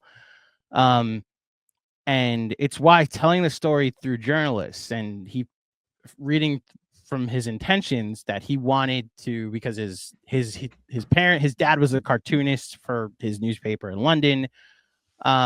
He wanted this to be a tribute to people in the media and journalists in general, but he does want to interrogate that profession a little bit. And look, and I think that's probably represented most by Wagner Moore's character, because he's the one that's sort of most the adrenaline junkie, the thrill seeker, by the sensationalism of it. Yeah. But I'll say it is a little bit through both Jesse and through the Callie Spaney and through Kirsten Dunst's characters, because like we're talking like a human explosive happens in one of the first scenes of the movie, and then they're at the bar laughing it up, like the cold desensitized nature that they seem to have because it didn't happen to one of them, and they're just doing a job. She's just filming this thing and then suddenly complaining about the Wi-Fi and the steps she has to walk in her hotel when the most heinous of things are happening. I've talked a lot about this movie with a lot of people and what Garland actually has to say. It's up and down as far as what his actual message is, but that debate is just fun. It's what I thrive for when it comes to film discussion. I think also say, not making a overly committed statement one way or another, kind of like what Spielberg did with Munich, makes it more open for a lot of people and makes it less messagey, which it shouldn't be. It should just be there, right, presented in the least politicized lens as possible. Yeah, there was an inference on what the two sides or the sides were, but there was no overt mantra behind particular sides. There's no prosecution of right. You don't know who's right. You don't know who's wrong. There's also literally a scene where they come upon a golf course and there's 2 snipers in the field, and the Wagner Moura character showing his press pass, and it's like, here, we're pressed, and he's like, who cares? Like, right. What do you mean, show me your badge? And that, I think, is the interrogation of the journalists, that they've been able to navigate through these zones with no issue, sometimes even protected by the soldiers. And this is their thrill seeking, their adrenaline junkie nature. And then it happens to them with the Jesse Plemons scene, and now their perspective changes a bit. I really dug it. It was my number 1 for most of the year. Wow. Then I saw it after the 2024 election, and it's a bit too real for me now. And I love how Garland is trying to remain apolitical, but you literally have a character referencing that the mission is to go get an interview and a picture with a president that refuses to leave after a third term because a civil war broke out, and that they shoot journalists on sight. Yep. Your movie no longer I'm with you now, Chris. I can't watch this again, even though I am very intrigued by the material. Like very intrigued by the material. Yeah, it's a hard rewatch, but watch it the first time. Yeah, what'd you think? It was one of those movies where it was like everything about it is perfectly fine. Okay. And at the end of it, I was like, all right, I saw it. Great. Okay. Yeah. What were we at? Number 7? Yeah. You're number 7. Okay. My number 7 is Fuck Eastern Express. It's the Christopher Reeve story. Yeah. Oh, I'm sorry. Yeah. It was that was a tough fucking watch. And Chris and I think Chris, you saw it the night before I did, if I remember. Yeah, correctly. I think I just texted you like hey, I'm fucking sobbing. Yeah, and then I watched the next day, and I was in the same exact spot. I was like, that was pretty tough. Everything I was mentioned before is 100%. It's one of those rare documentaries that actually is honest. There's no whitewashing. There's no well, this was your hero, so we got to make sure he looks good every moment. Right. Kind of a shitty person, and that's perfectly fair because people are shitty people. It's just a fact of life. You try to have the good outweigh the bad, which is the public persona that he had, and then obviously in his later years, tough watch, very tough watch. And Andrew, I think put that towards the top of your list of things to check out. You got me watching it probably tomorrow, to be honest, all of you. So it's on the list. I'll just say this, like my Superman is probably Cavill. That may just be the age gap there, but I also obviously I know who Christopher Reeves and his story and what those movies mean. So I it actually this hit you guys harder. I ended up probably the next day watching 1 and 2 again, because what's great is not only is it a really compelling story about a really significant person, they do bring in a lot of the movie clips from from the Superman movies, and fuck, man, seeing him look at past the earth with the sun behind it and looking at the camera, giving that little wry smile. That is my Superman, and that fucks me up now thinking about everything that happened to him. So. It brought up one of my favorite Saturday Night Live memories, skit-wise. There was a Saturday Night Live that Christopher Reeves was hosting, and it's actually the auditions for Superman. I forget who the three. I forget who the other. Well, one was John Lovitz. I forget who the other one was. But there's like they make him crush coal into a diamond, and like Lovitz is the only one nailing all these things. But he looks like Lovitz, right? Yeah. And Christopher Reeves obviously looks like a Superman, but he keeps fucking like he's crushing the coal, but it's like running black down his hand. There's a bullet catching scene where he's supposed to catch the bullet in his mouth. Lovitz catches it. Christopher Reeves can't fucking get it for some reason, and the other guy just dies because he gets shot. And for some reason, I don't know whether it was a clip in the movie or something, but it sparked that memory for me, and like it made me happy. And then watching the movie, like there was so many ups and downs to watching that. Yeah. You just got to watch it, Andrew. It's very, very good. and Dana is just what a gem. You want to hate her at first because of his actions, so to speak, which really isn't on her. Yeah, it's not. She didn't do it. No, but she's a saint. Yeah, she's a saint. Top of my watch list, fellas. Nice. Okay. Damn. Chris, you've got one because we did your number 6 already. So let's do number 7. Well, yeah, I mean, we actually, so I'm snaking anyway, but my 7 was A Real Pain. Okay. Which some of you, I think, have higher. I think we just said very briefly that because Kev, you had it at 9, 10? 9. Yeah. Mhm. Kieran Culkin gives a fantastic, amazing performance. He should win the Best Supporting Actor Oscar, as he did the Golden Globe. It really is like the way that Eisenberg's character describes him is exactly who he embodies in that role. Like he's got heart, he's got soul, he's a fucking disrespectful fuck, he's a pain in the ass, beautifully exhausting. Yes. And it's such a simple story, but it's really well done, and it was one of those ones that, you know, just hits you emotionally, hit me emotionally, and I was like, holy fuck, that was really that's just a very simple movie about people talking that it just it was. I saw it more recently and it jumped up there for me based on that. Yeah, it's on Hulu. Really well done. Oh, that's right. Yeah, so, I forgot about that. So yeah, so then snaking back, then my number 6 was Civil War. So then Kev, we go back to you for number 6.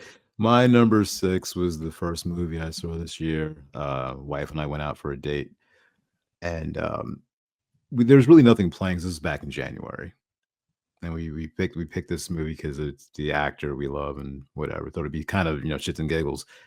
The Beekeeper is my favorite fucking movie of the year. Fucking Beekeeper is fucking amazing. I said it like as I was looking through the list of movies because I'm like, oh, what have we seen? I looked at the Beekeeper. I'm like, oh shit. I'm like, is Kev really? Well, that's and that's why you are so excited to see that one. What is it? The one that's coming out? It's called like The Worker or something. The Working Man. The Working Man. The Working Man. Yeah. Jesus Christ. I don't, because I think this wasn't a huge hit. I'm gonna go on a limb and say that. It did okay. I'm sure it made its money back because people love, well, I mean, you know, especially during the January-February timeframe. If you can go see a Jason Statham action movie and be entertained, people were going to the movies to see that shit. It didn't even have to be called The Beekeeper because it's been, you know, Jason Statham part whatever, and I would have gone and seen it. Kev, did you see that Ian Carmel tweet, by the way? No. So Ian Carmel used to be a writer for James Corden. One of the comedians. Is a good fantasy podcast, but he put out a tweet that every Jason Statham movie should just be titled Jason Statham. Oh, absolutely. If you say The Beekeeper, I'm probably less intrigued, but if you tell me it's Jason Statham in Jason Statham, and then the trailer for Working Man came out and he was like, just call it Jason Statham, I'm there opening night. It's fucking amazing. I don't want to get too much into it because there's a choice. There's a choice made in the movie that you kind of see coming, but when it hits, you're like, "Are you fucking kidding me?" Have we all seen it? No, I'm talking about even anyone's listening. Fucking watch this movie, please. Oh, there's a choice. It is the greatest. I was smiling for however fucking long this movie was. It was perfect. I think you texted me. You were like, "You need to watch this fucking absolutely." movie. And then Kara and I, there was at least 5 times where we just kind of looked at each other. I remember laughing out loud and feeling like it was like when we watched the first Purge.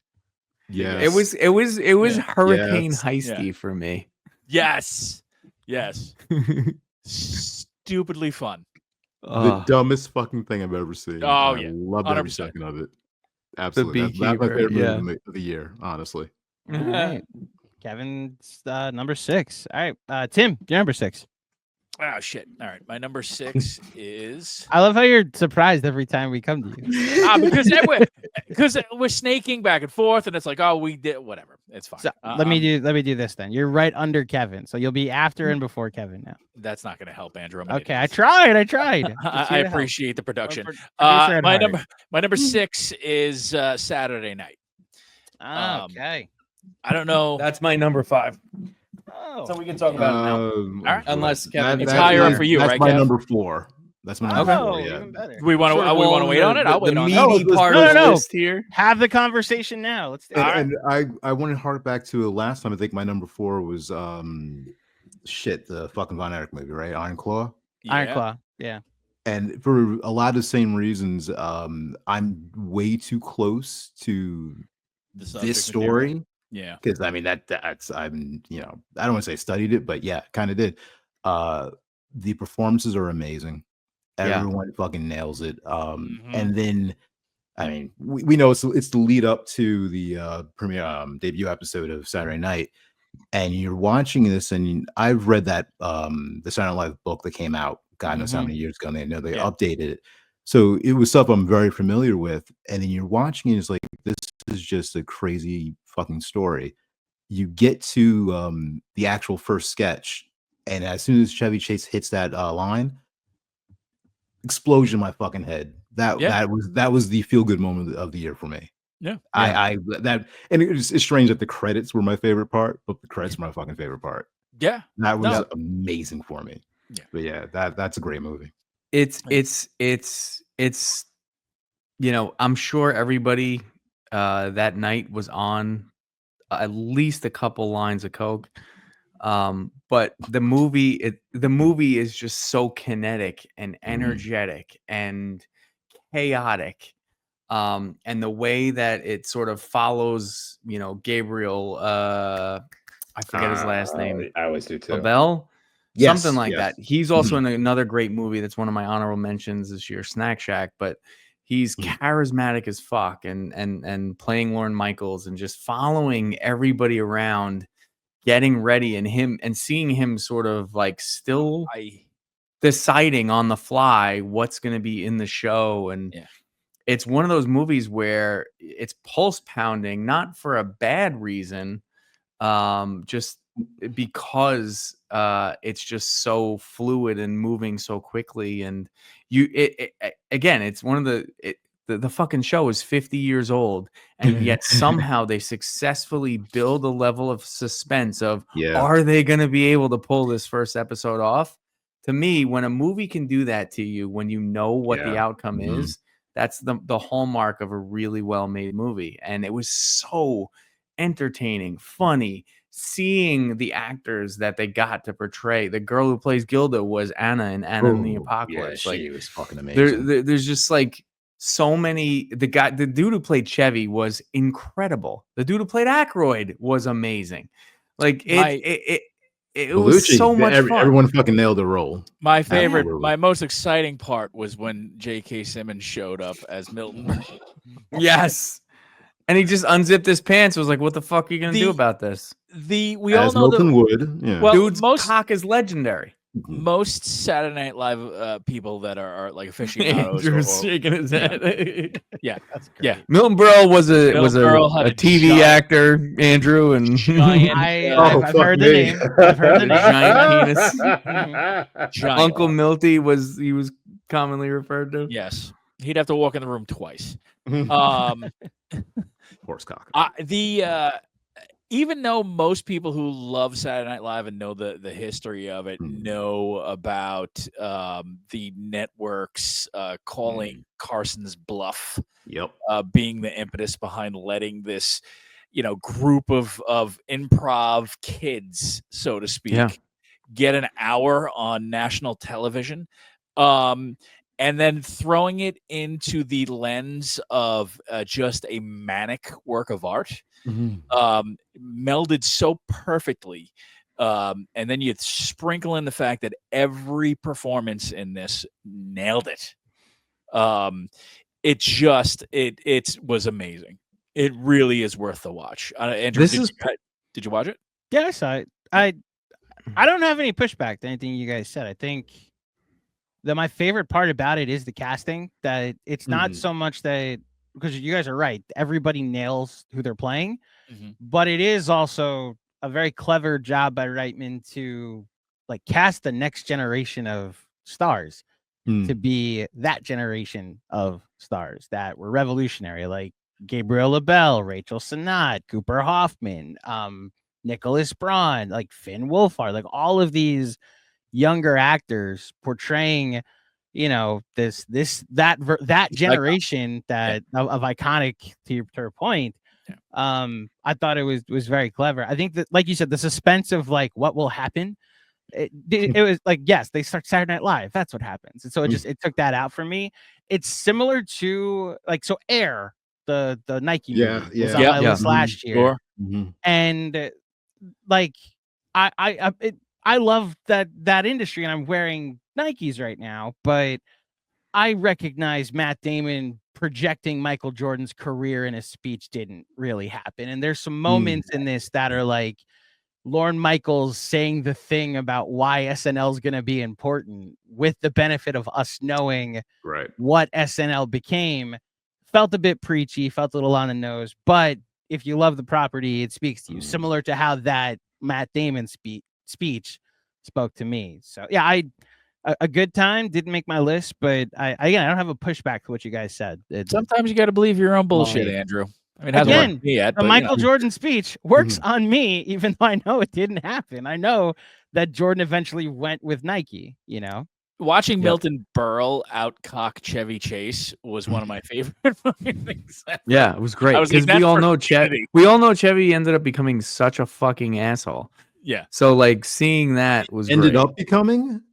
Well, yeah, he was always an asshole. Yeah, he seemed like he was always a day But one. what I loved seeing too was like Aykroyd was the one that was fucking everybody. He was the playboy.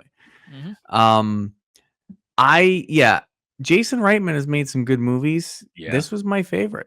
Agreed. You know? Agreed. I don't know. I just at the time I saw it, and again, it's up on Netflix now. I think it dropped actually this week. Yep. Before that, it was on Amazon or any of the other platforms when it was streaming. But it at the time I was like, wow, that's probably the most entertaining thing I've seen this year. It's no longer. I have other movies higher up above it, some of which are I consider more entertaining, but it was a blast and so nostalgic. So yeah. So we had it, I think, individually at what, 5. Tim 4, had 6. it. Right. Tim had it at 6. You had it at 5, Chris, and Kevin had it at 4. Kevin had it at 4. Okay. So we're up to my number 6, which is Anora. Did you guys? Is it higher for you guys? Is it on your list? It's way higher. It is way higher for me. Okay, I will just say. Sorry. This was the movie that lost out to a different man for me. Okay. For your 10. Okay, got 10. it. Yeah. Got it. I will wait then, because it sounds like it's higher for Chris and Tim, but obviously it's high enough to be my number 6. And again, in the conversation for best things I saw this year. I'm doubling up here, and I think I'm the only one to see this movie. I don't know if you saw it yet, Kevin, but I put Nickel Boys at number 5. I did not see it.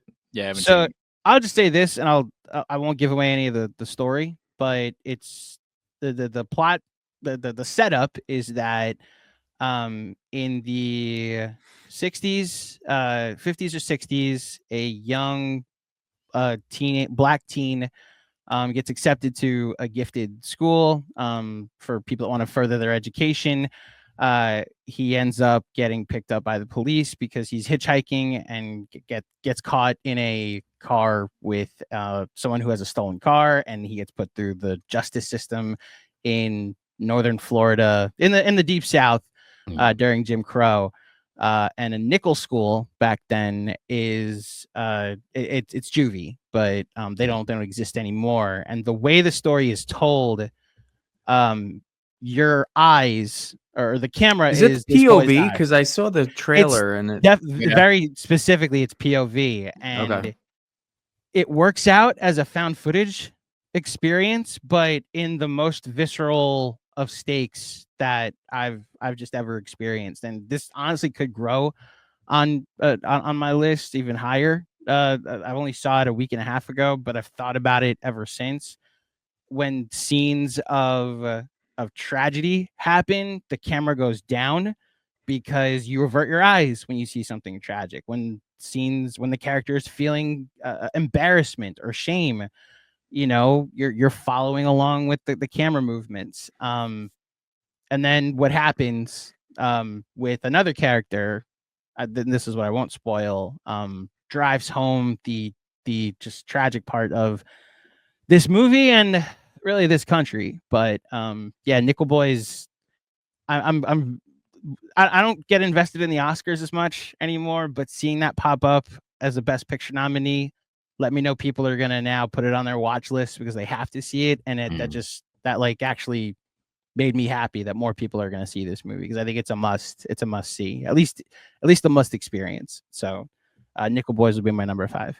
Cool. Yeah, I had heard about it and then watched the trailer, and it looked really interesting. But again, there's trying to get out to the theater, and then there's like a couple showings. I'll tell you, the only reason I saw it instead of seeing The Brutalist. I saw this and The Last Showgirl instead of seeing The Brutalist. It was that's funny 4 to see hours. two movies in the same time. Yeah. I was trying to get what I could, and it's like you could have went with Jurassic Park, but no, you had to be Chris's fucking social studies teacher or whatever it was. Yeah. He went with Last Action Hero. Yeah, I mean, not a bad choice. Yeah. So Nickel Boys is my number 5. We're back to Tim at your number 5. My number 5 is a movie called My Old Ass. That's my number 5. Is it? Yep. There you go. That's my number 3. Oh wow! All right, so I'll wait on it then. No, we could do it. Especially since both you guys have it.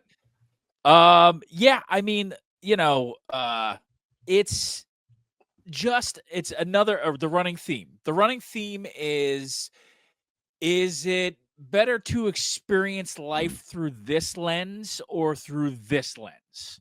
And I just the delving into whether loss is worth living is just a theme that resonates pretty heavily, obviously, with all of us. I mean, it's literally like it's one of the most basic foundations of any pice of literature. Is it better to have loved and lost than never to have loved at all? Right? At all. Yeah. 100%. And I gotta say, I mean, as much as I love Aubrey Plaza, and she's great. She's not in it very much. She's not in it much. Maisie Stella, is it? I believe that's her last name. Yes, Maisie Stella. Yeah, I think she's Canadian. If I remember correctly. We won't hold it against her. Well, all right. It's gonna be the 51st state. I'm not your buddy, guy. Hello, Celine Dion. Uncle Fucker. Look, she was fantastic. It's the first time I've seen her in anything. I know she's been in other stuff, but I have never seen her. The emotional heart of this movie, she carries on her shoulders. Yep. And it's I can't believe she hasn't been recognized more for this turn. It's again subject material that really makes you feel, and that is, I guess, something I drifted towards this year. Sans Terrifier 3, although I did feel joy. What did you guys think? I know it's higher up for you guys. This was the other one that Superman made me cry the most. This made me cry the second most. Once it ended, well, even just throughout, this is one of those movies that it so perfectly captures kind of growing up from multiple perspectives. And so being in a position where I've got a child that is pre-adolescent, I've got ones that have gone through it and who are now adults, having been through that journey myself and being the adult, seeing what she's going through and also seeing it from the perspective of her older self and from her parents. And just, it really makes you think about the value of time and how quickly things can change and how dramatically they can change. And, the relationships that you have with your kids or with your wife or with your friends, they're so, they evolve so much. And watching that play out in a very small sort of slice of life several months of a summer before she heads off to college, maybe even weeks, I think, actually. But taking that small slice of time and then making you feel all of those emotions across essentially a lifetime is no small feat. And so when a movie can do that and still be funny and sad and entertaining, that's the real deal. And so I was late to the party on this. Sam actually had it pretty high up on his list when I did the Red River one with those guys. It was on Hulu, so I was like, screw it, I might as well watch it. I love Aubrey Plaza. I love like the idea, the general concept of it seemed pretty neat. Yeah. And it's so much more than just kind of that idea of being able to talk to your older self. Yeah. And the wisdom that's gained independent of having that lifeline. The best parts or the most growth that she experiences are when she can't get in touch with her older self and lean on kind of guidance there. It just it perfectly captures growing up in a way that few movies do. And so that's why it just, I don't know, it spoke to me so much. And I sat there at the end and Andrew, have you seen it? I haven't seen it. I actually didn't know it existed until this conversation. So Oh, better. yeah. Oh, wow. So Put I it don't on wanna, no, dude. It's go on if Hulu. you want to? It's on Hulu. No, we won't go I just into- looked it up. It's on Amazon and now on my watch list. So. Okay. So, but the constant or the search for why the advice is given. Yeah. And then ultimately when you find out is heartbreaking and heart-wrenching. And Do you guys want to have a spoiler conversation? Nope. I'll go pee real quick. No. Okay. No. I want you to know. we're Absolutely. gonna- No, I want to see it. Okay. Yeah, I want you to I watch it. apologize, fellas. No, it's okay. No, I'm But- looking forward to hearing what your what your opinion is when you see it. But yeah, when the credits rolled, this was another early morning watch. Nobody was awake in the house. I was like, oh, I should catch up on something. And I think Tara walked downstairs to get her tea, and I'm fucking crying. Like, oh man, like tears just coming down my face. And I was like, Chris, are you okay? Our text was sinking. But I was like, I seriously said, I said, you, Katie, Taylor, Christopher, maybe even Connor, everybody needs to watch this. I mean, come on, that scene traumatized all of us. Dude, I can't shed any more tears for Artax. Those tears are long gone. That's fair. That's half my childhood. Yeah. That and Zapped. Glove. Oh my what god. the fuck? That's amazing.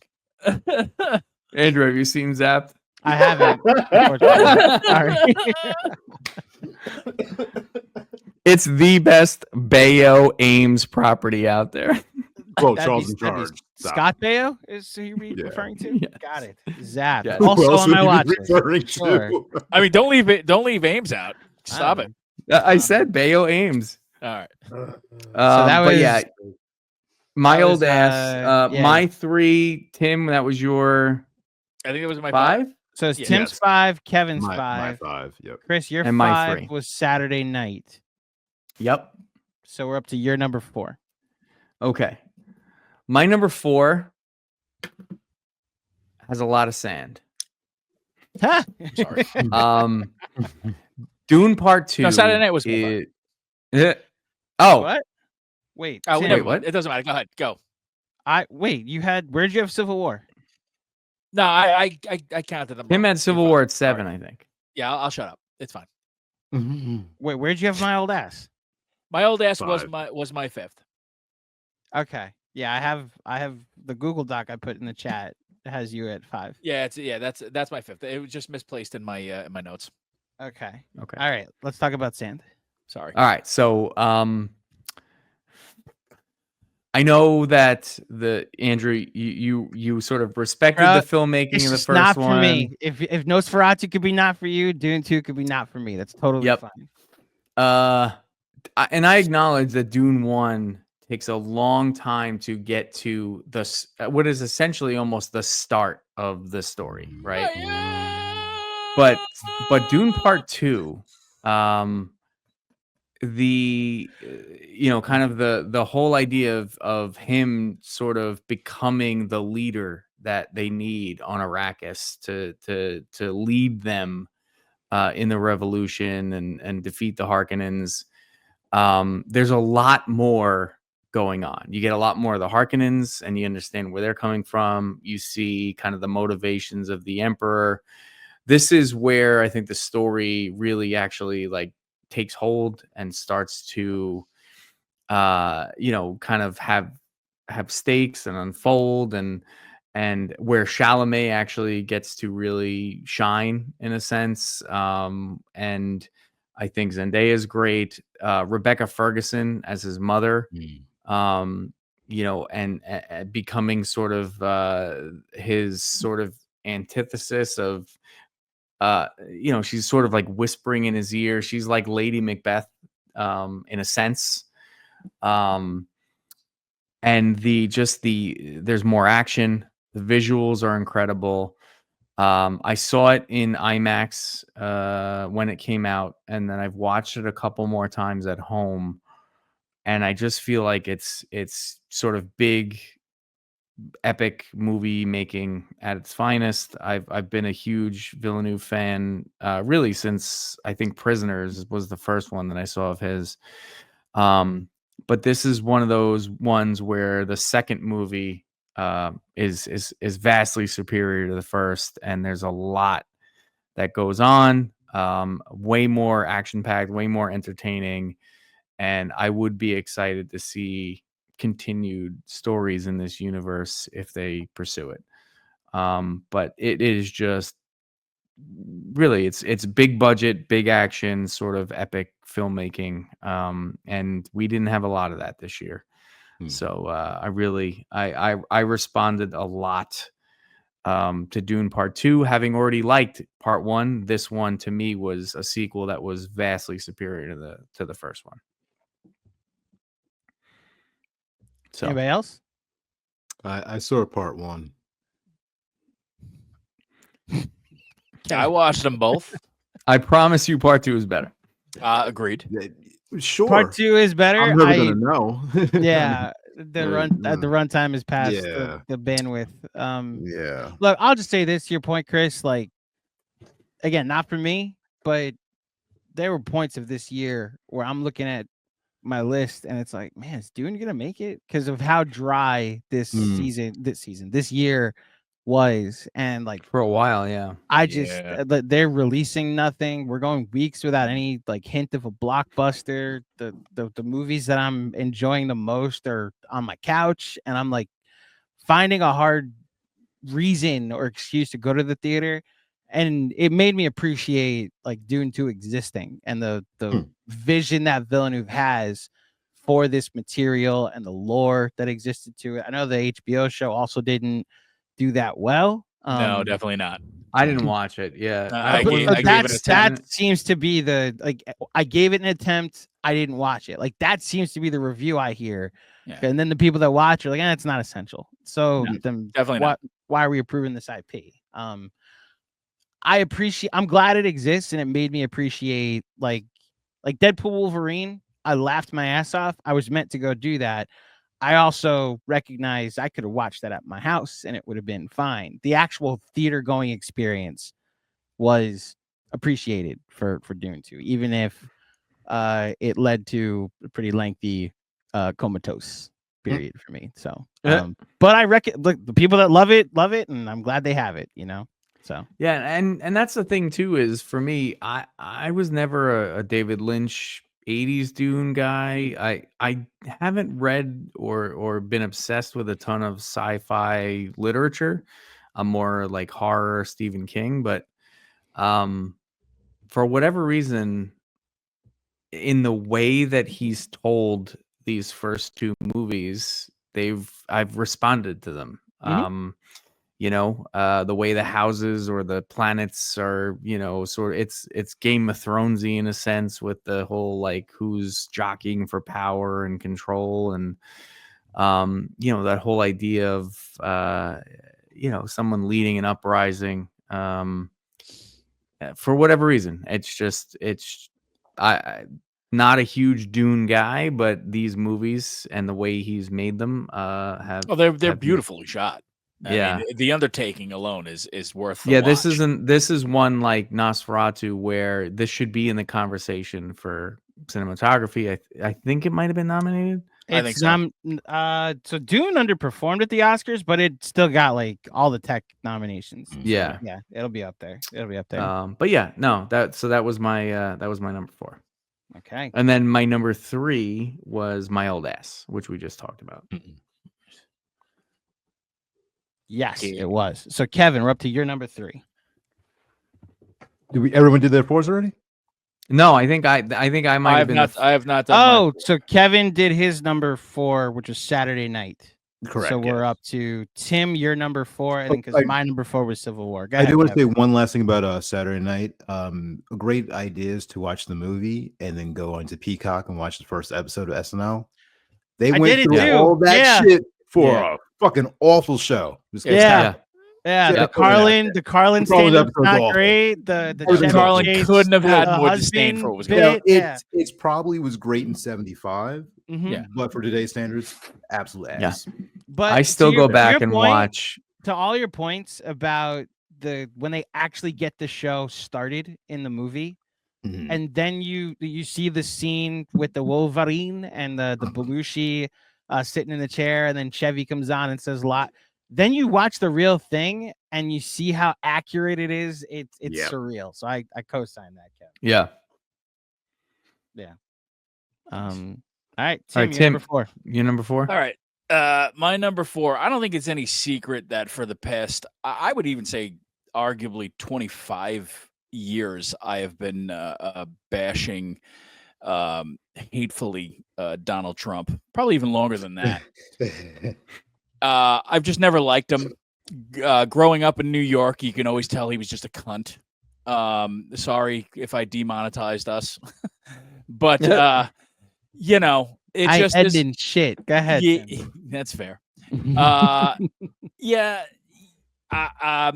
Sebastian Stan and Jeremy Strong's turn in The Apprentice is some of the best acting that I have seen this year, particularly Jeremy Strong. Because if you've ever, growing up, obviously in New York in the 80s, as a kid, you saw interviews with the Roy Cohens, right? You saw interviews with Trump. Obviously, the first time I ever saw Trump was The Lifestyles of the Rich and Famous. Okay. But obviously, I remember him arguing with AJ Benz on Howard Stern. Oh God! Oh my God! Like, what the fuck, man? That dude's our president again. I dated his niece, AJ Benz's. Okay. Although watching the sermon or whatever the other day, Tiffany Trump looks like Nick Kroll when he dresses up like a chick. It's fair. I'm just saying. Look, the Apprentice. The Apprentice is really worth the watch. If you dated AJ Benz's niece, yeah, that's the takeaway.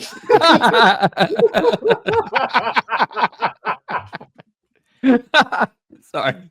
Yes, I got a little distracted. Yes, I did. Look, again, The Apprentice. If you don't understand the mindset of a Donald Trump, and how Roy Cohen kind of molded a monster, it's worth the watch to see that. If you double down the fact that those two performances are fucking amazing. Okay. And again, Jeremy Strong's performance as Roy Cohn is better than Sebastian Stan's.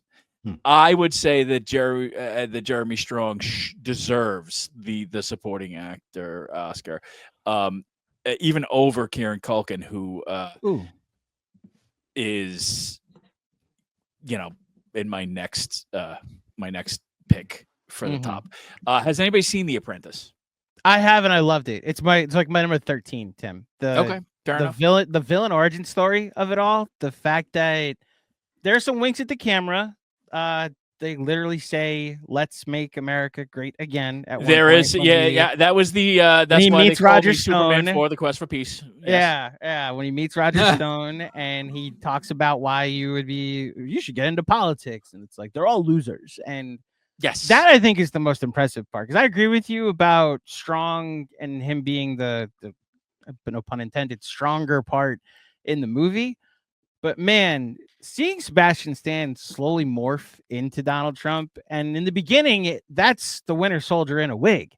And slowly, as the movie goes along, he picks up on his mannerisms and slowly becomes him. There's a fake TV interview where he sits down with one of the daytime shows, and the entire thing is, you would have thought a young Trump sat down for it. And I'm just, oh my gosh, like I'm actually watching like a young Donald Trump do this interview. It's pretty great. And look, I gotta watch it. Yeah, the winking at the camera again, the advice that Roy Cohn gives him throughout the first half of the movie, and some of the court proceedings and some of the legal mumble jumble, like you understand how what happened, and what the movie's trying to say about how he got here. But yeah, I just that again, the villain origin story of it all was great. Trigger warning: Trump sex scene. there is that. Yes, that just listen. I was watching it. It was one of those things where I was watching it bright and early, and my wife went to work. It's Maria. I called her the Baklava, right, from Bakalova. Yeah, yes. Sorry. Baklava. I was close. Baklava. She plays Ivana, not Ivanka. Yeah, that's his daughter. Ivana. Well, I don't know. He wants to fuck both of them, or has. Yes, indeed, or has. Either. That happens, and allegedly, as the sex scene happens, I literally called my wife with how grossed out I was, and was just like, I just watched that hairpiece have a sex scene. So just Kev, I'm 3 years away from getting fair warning, fellas. At this point, yeah. And we didn't spoil anything. Obviously, it's history, but it's the performance over time. I'd be curious if you guys saw it. If you saw him slowly become. It's the molding of a sociopath. Yes. And it's just it feels early Danny Boyle-ish with the way it's shot. Yeah. So it's very 80s gritty. Which I appreciate about that with New York. It's just I would implore both of you to check it out. I'd love to hear what your thoughts are on it. I will say last thing this is more, I guess, for you, Tim, but the score also screams Succession. Yes, 100%. You understand that they're telling a story about the evils of Wall Street and people in power. Yep. Hard to hear the Succession theme with Jeremy Strong on screen. That may come up in another movie we talk about with alluding to Succession, but I loved it. It worked for me. I'll say that it still works for me. 100%. I loved it, and the reason why it wasn't even higher on my list, because I did love it so much, is because some of the choices that were made, I was like, okay. Mm-hmm. So, but very good. We are up to my number 4. Oh, 4, right. Which is Civil War. So we're up to my number 3, which is The Substance. Okay, that's my number 2. That's also my number 2. So that's my number 3. Oh, we're here. Let's do it. Okay, I will just start by saying, this movie was a wild ride from start to finish. Only got crazier as the movie went along. Demi Moore's performance is tremendous, but I don't think you can talk about it without mentioning Margaret Qualley's performance being Amazing. as because she has to not just be like Demi Moore has to be Demi Moore, and that side of it, Margaret Qualley has to be a younger alternate clone version of Demi Moore, and she nails it, just absolutely nails it. But emoting differently. Enough to be her own, right? To be Sue, yeah, exactly. Right, to be the other side of her. It was a nuanced performance, which is fucking. She was amazing. Yes. I want to turn pass the ball around because it feels like all of us are going to talk about it already. So, yeah, I loved it. That's all I got. I loved it. I thought it was outstanding. Yeah, this was my number one for the longest time until I saw my number one. Right. I've seen it a few times. It is wild, as you mentioned. Corley Farrat. However you pronounce the director. French. Yeah, she's so a couple years ago I caught her debut movie on Shudder called Revenge. Love that movie. One of my favorites. And super gory, but you know, sort of a woman strikes back type film, and really, really good. So I was excited to watch this one. The I'm trying to it's very sort of on the nose from a messaging perspective, but that's forgiven because of how amazing the performances are and how well it's sort of designed and shot and how weird it ultimately continues to progress and get. I think a lot is made about that last act. For instance, I watched it with Tara and she loved it and then was like, that went off the fucking rails. And then for me as a horror fan, I'm like, that just amped it up to another level that I wanted and to see and was hoping for. And so it sort of sealed the deal for me as being at the time my favorite movie of the year, because it gets progressively more nuts. But ultimately, this is a movie about the what do they call it? The other and the apex. Yeah, I think, right? Yeah, something like that. Yeah, that sounds right. Demi Moore and Margaret Qualley, if they weren't so fucking great, it wouldn't have worked. And they are, and it's amazing. Yeah, and some of the grossest stuff in the movie has nothing to do with the body horror. It's like Dennis Quaid. Yes. My God. Yeah. Yeah. You know, it's pretty. It's heavy-handed, old message type stuff. Hollywood likes the young and the new, and you know, color schemes are very Kubrickian. Yeah, movie bathroom, producers are scumbags. Yeah. And all that stuff. Yeah. Well, no, I mean, there's direct homages in the bathroom to the bathroom in The Shining and The Overlook. Like, there are so many. Like, you could watch YouTube videos on like the references to previous, dramas or horror movies.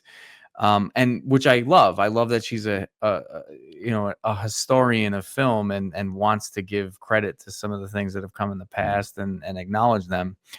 It's just an insanely well-made movie, while being weird.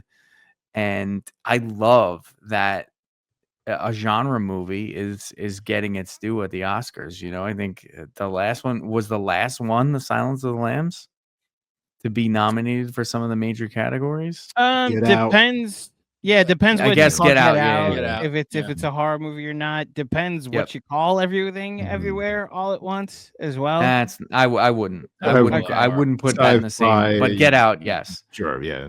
But yeah, I mean, it should stand up there on sort of that podium with the others, because it's fucking fantastic. And the prosthetic work, the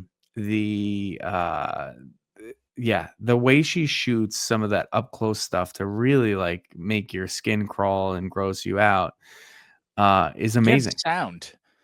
Yeah. which is a running theme with a lot of horror movies.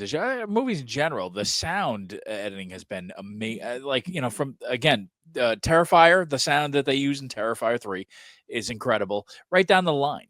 The sound, you hear every crunch of Dennis Quaid eating those fucking shrimp. Yep. And it makes it all the more gross. What's crazy is like you start with the shrimp and you're like, oh, that's in your face, and then there's the birth of Sue, and there's a close-up shot of Demi Moore's back, and then after it's sewn together, there's the first injection that there clearly needs to be a close-up on, and then there's all of the like to your point about the camera and where it gets put, the up close nature of literally in your face nature of the absurdity of this. Which look, again, I'm with Tara more on the third act, but it didn't take away from the experience. I was along for the absurdity at that point. Like I was like, oh yeah, totally blow up and spray everybody with your body fluids. Why not? Once I saw a boob come out the side of her head, I was like, yeah, okay, we're good. Yeah, this is good. Kevin, and you haven't said much. The It's same just- thing as the sorry, you and go ahead. Tara's a movie that I absolutely loved until the last 30 minutes, and this was my number 3. This would have been my number 1 probably. Yeah, I couldn't go for the ride for that last part.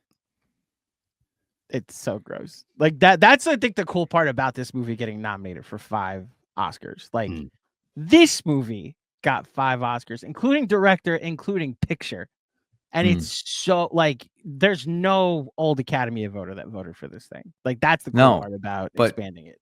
But I'm glad that she got nominated because this is a director's movie. Like there is absolutely her fingerprints are all over this film. 100%. Yeah.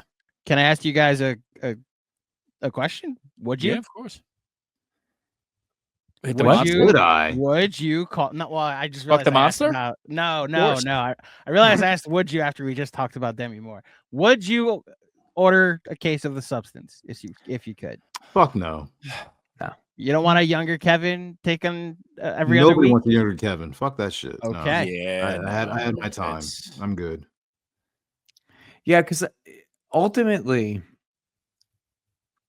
the way I looked at it was ultimately it's still someone else living those best parts that you're yearning for. While technically you're tethered and it is a portion of you, very quickly it's obvious that there's a jealousy involved and that success is not yours. You're not recapturing your youth. You're just watching it through a different lens. So I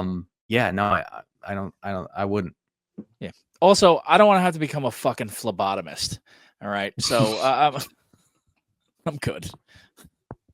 Yeah, that spinal fluid shit was rough. Yeah, that was in your face. How did she hit the fucking vein so easy? Like, yeah, it's not. Dude, that was the most graphic. That was a since Requiem for a Dream. That was. Yep.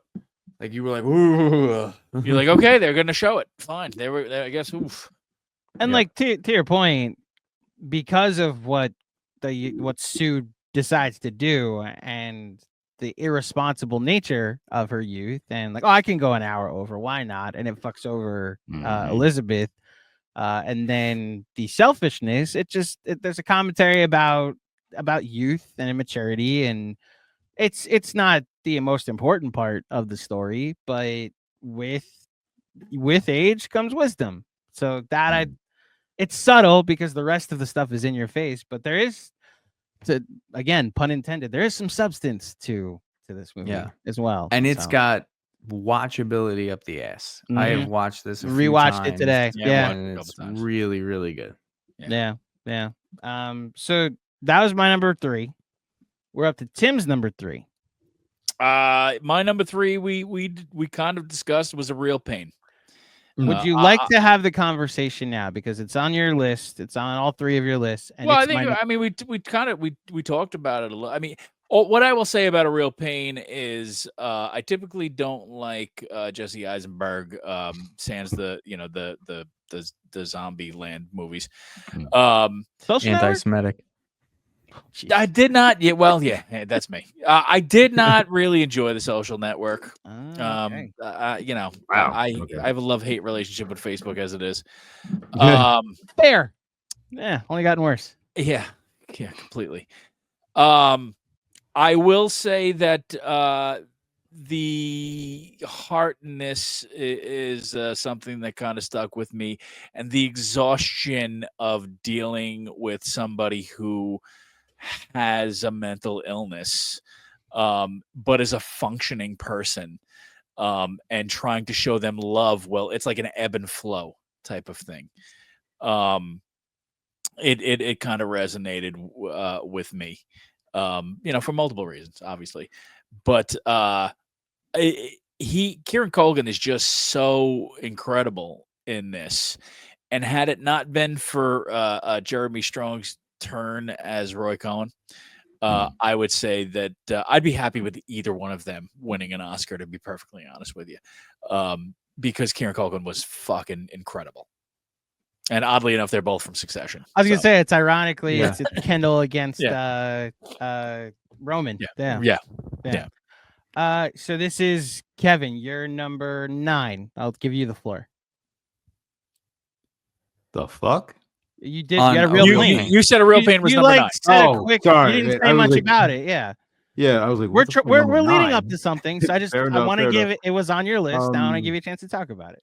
I would say that it's like I said, it's a very great performance. It's very showy. He clearly is the center of the movie, where you can kind of say kind of co-lead, but granted, it's not through his story's not through his eyes. Right. I felt that I cared more about their story of the two cousins as opposed to the actual movie, and I kind of wish I could have gotten that more. Yeah. And that's I why, get like that. I said, it was 9. It's like I probably would have been higher if it was really just centered around the two of them, and there's nothing else going on. I thought So that the Holocaust. That's what you're saying. The Holocaust. it's the entire trip is just it's the excuse need for the story to play out. Yeah. I thought maybe in a smaller setting it would have been more impactful for me. I think it would have bumped up at least a notch if that was the case. I agree with you. Okay. Chris, it's your number 6. I'll let you say something about it. Yeah, I think you know, obviously the performances were what drew me in. I liked the reason that they're together, because otherwise I don't know that they would have reconnected because of what happened. I thought the ending was a little too sort of, you know, blah and ambiguous and whatever.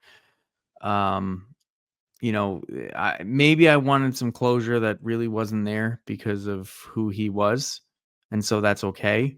Right. But I was completely invested in this very small story, and I've been on not pilgrimages, but when I was 9, I got in my grandmother, my aunt, and her husband were taking my grandmother and her sister, my Aunt Jessie, on a 2-week tour of Scotland so that they could go sort of see their roots and maybe visit you know, the graveyard where their parents were buried, and sort of see the country that their family was from. Wake Ned Devine. And my Aunt Jessie got very sick before we could leave. And so my parents rushed me to New York City. They got me a passport. And at 9 years old, I got to take this 2-week bus tour of Scotland and the UK with my aunt, my uncle, and Jesus, really? and my grandmother. And it was one of the most amazing experiences of my life. And we met these people on the bus that weren't our family, but ultimately became an extension of our family. And so the idea of sort of visiting the roots resonated with me, and there are tense moments sometimes on those trips where people might say something that upsets someone, but not everybody. We didn't have an asshole like Kieran Culkin on the trip to piss everybody off, but it just felt familiar watching the movie. And it felt like it was a really good vehicle for those two to hash out the issues that they have. I think Jesse Eisenberg ultimately got a little bit more closure than Kieran Culkin did or does. But ultimately, yeah, it's just one of those movies that's, again, like a small point in time that makes you really connect with the characters that they've presented. And then when it ends, you're like, fuck, like that was really good. And I really, I feel like I understand these people. And movies sometimes don't try that. There's a lot of movies that don't even try to, or they very lazily try to make you connect with the characters. This one, it just feels very natural. It was natural. And I think that's a testament to Eisenberg's script and his direction. Yeah. It's a simple movie. It's a small movie. It's driven entirely by the interplay between the two cousins and then also the group as a whole. But when you can do that, when you can make a movie that engrosses you for that amount of time, short, an hour and a half, but with not much going on, it's pretty impressive. So I was a big fan of a real. When you get wrapped in characters like that, it's more special. So, generally, wrap yourself around characters like that. Watching something that is the backdrop to it is as heavy as the backdrop is. You're way more focused on their interpersonal relationship. So. And also, I'm mad that you went to Scotland with your fucking grandparents. The closest thing I have is going to see the birdcage with my grandfather and then questioning his time in the Navy as he laughed along. Well, Chico talks a lot about being in the Philippines and, going to Ladyboy Town. Yeah. So right. I have some questions of my own. That's fair. So I think you guys know where I was. A Real Pain. With this. A Real Pain's my number one. It was okay. I'm sorry. That's why. No, I wanted to have the conversation now, but I wanted to make sure we all got it out because, man, you guys have talked a lot about the Culkin character. Eisenberg too. On a second rewatch, the Eisenberg character almost as impressive for me. At least because like from the opening scene where he's calling like 5 different times to say he's late and his neurosis and it's mentioned that he's taking OCD pills, but I think it's something even more. Well, yeah, I mean, you understand later why he's it's so anxiety. Concerned, well, right? yeah, anxiety based on he's a person, and I feel like I'm this person. He needs to be in control and he needs things to fall into a certain structure and societal norm. He feels the need to apologize for his cousin throughout the movie. And at times when he apologizes, it's accepted. At times, the thing he's apologizing for is a thing that nobody on the trip seems to find a big deal. And he says it at the dinner table scene, which in other movies, I can be more annoyed by that you're not showing it to me, you're telling it to me. But I actually think for his character, for Eisenberg, for Dave, he needs to get that out. Like he clearly needs to express exactly. Yeah. And so like he says it, like he loves his cousin, he hates his cousin, he pities his cousin, but he also wants to be his cousin. The fact that everything he isn't is his cousin, but also his cousin, like Benji has the charm and the charisma and the ability to be spontaneous. The scene where they're taking pictures with the Holocaust statues and he's like, no, this is ridiculous. What are you talking about? And the rest of the group goes up and does it with him. Yeah. Like that type of go for it that he just doesn't have And then it's explained why, like the coolest thing about the dinner table scene for me, everybody else feels what he's feeling. This guy's like, this motherfucker's annoying, but they also like pity him when they find out what's happened to him. And so the ending, look, the big quibble I have with the movie is that they go visit a concentration camp, and I listened to an interview with Eisenberg, who tries to correlate the closeness, or really the distance, between the town they stayed in and the concentration camp, which is supposed to be a heavy point in the movie, and it is. And Benji breaking down in the car ride and actually feeling, again, pun intended, a real pain in the bus ride back. But he correlates like the distance that the cousins feel from each other, that there's a tragedy happening upstate and I could have done something about it. And that's just a bit of a leap for me, Jesse, to compare the Holocaust to this relationship with the two cousins, but I get it. You're trying to make that core. It's just a bit of a leap for me. That's really the only quibble I have with the movie. They get off the plane and he smacks his cousin across the face, and it's like him trying to be spontaneous, even though he has no how to do it. And then he goes back to his normal life with his wife and kids that he's built, because he's clearly grown out of that phase. And his cousin is still left figuring out his life. Like Benji being left at the airport, I actually thought was kind of the perfect ending. He doesn't have closure yet because he's not ready to have closure. He tried to kill himself 6 months ago. I have people in my life that every time I run into them, no matter how successful I am, how successful they are, we fall back into our roles, our norms, our friendship, how it always was. Like my brother and I, like my brother doesn't have the mental illness that Benji does, but man, if every time I see him, I don't think there's a responsibility I have for him.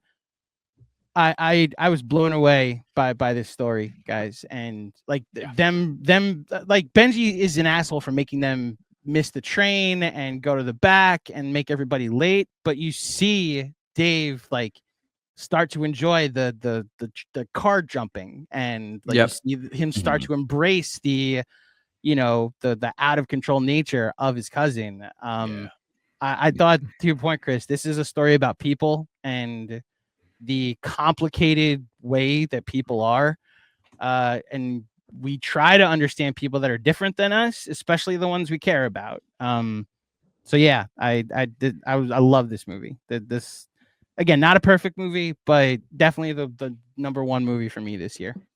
Understandable. Beautiful. Thank you. Yeah. Okay. All that being said, Kevin, your number 3 was The Substance. Do you have anything else to say? Correct. Just incredible performances. I once again, I really wish I enjoyed the finale, but I'd probably watch it again, but it's not really high on a must see. Yeah. Okay, Chris, your number 3 was My Old Ass. Do you have anything else to say? Nope, just that. That was my second biggest cry behind Superman. And then your number 2 is A Substance. Do you have anything else to say? Nope, just that's the one that I've watched the most this year. Okay. And love it. Yeah. I think A Real Pain actually ends up being, I've seen it 4 times. So I think that might be I've watched it twice. Number 1. Yeah. I'd watch it again too. Yeah. Again, the 86-minute runtime is it makes it an easy watch. Kevin, your number 2. My number 2, Dee Dee, a movie that I haven't heard a fucking single thing about. I believe is it still on Peacock? Yeah, it is on Peacock. It is coming of age story. I think it's like a 13-year-old Taiwanese boy. It's a movie you've seen countless times, but not told this way with these people. And I think if you haven't seen it, or if you maybe heard the title and like, well, I don't know how I feel about it, it's fucking for free if you got Peacock. It's worth it. Check it out. It's definitely fucking worth it. Yeah. Kev, I swear it was on my must watch before the pod list. I just didn't get to it. It's like now it's going to be with My Old Ass and Superman to make sure I watch It's worth it. Yes, absolutely. Okay. Absolutely. Again, person I trust, people I trust vouch for it. I'm absolutely gonna make sure I watch it. I wouldn't trust my opinion, but Kev for sure. Okay, so Yeah, then I've gotta Kevin, watch that because one you too. said it, I will make sure. Yeah. Fair enough. Yeah. So if I'm doing the math right, I think the three of you have the same number one. I have a Nora. Well, I mean, the cat's out of the bag again. Yeah. Oh, Kevin, it's not on your list. That was I didn't think my number 11 now. Oh, you're 11. Okay. Yeah, I didn't think it would be Kev's number. So we're at my number 2, and then we'll get to the number ones. Because my number 2 is Heretic. Okay. Wow. Okay. That was in my honorables. Sure. So I'll just be quick about this. It's very much the first. So I don't love the ending either. The conclusion that it gets to is not the greatest for me. The takedown of organized religion that Hugh Grant goes through in his most British, polite Hugh Grantness of it all. He is able to correlate fast food rankings. He's able to bring in Jar Jar Binks. He's able to compare the iterations of Monopoly and the origin stories of it, bringing in Radiohead's Creep, as well as the song that Radiohead that came out before it that Radiohead got sued for, and then suing Lana Del Rey. Yep. I was there for the lecture along with the terror that he was doing, that he was causing to these two women. So this is an 81 point game for me. This is almost entirely on Hugh Grant. I do think the two girls in the film are outstanding too. Once they go through the doors, it does go a bit off the rails for me. But that first hour might be my second favorite hour. The nervous energy that they are emoting the entire time. That he's like, no, my wife is in the kitchen. You know, the blueberry pie, the whole thing. Yep. And like the fact that they're still trying to be like the polite religious, like, you have a wonderful home, Mr. Reed, and trying to placate him with their kindness when he's clearly like fucking with you, like he clearly just wants you to, like, he knows you'll do that, so you'll ignore the fact that clearly his wife's not over there. Wait, hold on. Have you guys seen it? Yes. No. Okay, so Kevin haven't. I will stop now because I haven't spoiled too much. But it is worth checking out, at least for the first hour and change. The third act isn't my favorite, but it's not to say that it doesn't, like, I don't think it ruins the movie by any chance. Obviously it hasn't, because it's your number 2. I think it drives home the idea of control as the impetus for all relationships / organized religion. And Andrew, I'm actually really interested in that, because obviously your dad is religious. Like, I guess I just sort of assumed that you were sort of along for the ride with that, but it sounds like maybe not. So there is a moment in the movie that Hugh Grant points out. It's when the beginning of the movie, when they're first sitting down, where allegedly someone's making a blueberry pie. Yeah. And he points out that it's not like, it's how you feel is actually what the whole point of faith is. Yeah, it's a personal relationship. Your personal relationship with God is actually the takeaway from organized religion. And all this structural, you need to not eat fish on Fridays bullshit is just that. It's a need for control from an organization that just none of it matters. Like, the actual religion part of it stinks. And that's always been my takeaway from my family. And that's honestly the way my dad shepherds and the way he pastors is he does not care if you're in church on Sunday. He does not care if you're singing along with the words. Obviously, he wants you to read the scriptures and bear the fruit that is available to you. He cares about your personal relationship. He cares about you as a person. All people are welcome in his church. And it's why I think I've been able to still keep a closeness and have some semblance of faith and a belief in a higher power, while recognizing the most heinous of things have been perpetuated by those who use it for the worst for the control. And look, it's hard not to bring politics into this, but like I went to Liberty, guys. It is a stain on my resume, and I hate that every good thing that I do with my career was birthed out of a campus that it just does not stand for anything that I believe in any way, shape, or form at this point. So you went to Liberty? I went to Liberty. Well, Yes. Is that emo as cool as they fucking say he is? Is what? Is who? The emo as cool as they The emu? I have no idea who the emu is.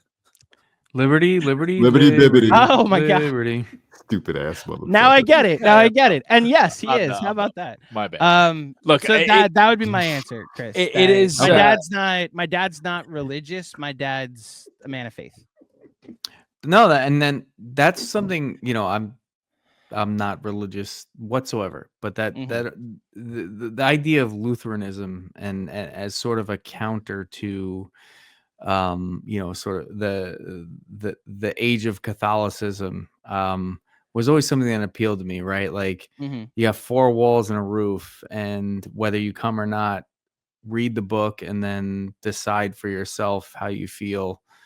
We have Davy and Goliath, Chris. I'm just saying. Yeah, I'm just so like no, it just helps me contextualize. You know, because I know your pops did your ceremony for your wedding, and I knew he was a religious fella, so I like it's interesting to hear like his perspective, your perspective on that. Yeah, the thing, obviously bringing my own stuff into it probably adds to the first hour of the movie that I appreciate. I think I'm trying to be careful with my words here. The need for structure in church has never been something like I don't want to go to church and read a script, you know. I would rather feel something, and that's my most religious experiences have been the feels that I get from the best of people. And I think that's where I think the church, quote unquote, can do its best work, you know, like the humanitarian side of it. My parents spent the majority of their November and December building Operation Christmas Child shoe boxes to send to unfortunate kids overseas. Like that is, I think, the mission of the church: take care of people, not to influence your vote. You mean taking the teachings of Jesus and putting it into work? Bingo. There's like literally nothing about an election in the Bible. Like you're supposed to give to Caesar what is Caesar's. Well, but how dare they? Yeah. So I think what I appreciated too in that whole breakdown scene is that he wasn't shitting specifically on Mormonism, because he was like, listen, it starts here and then it goes here and then it goes here and then it goes here.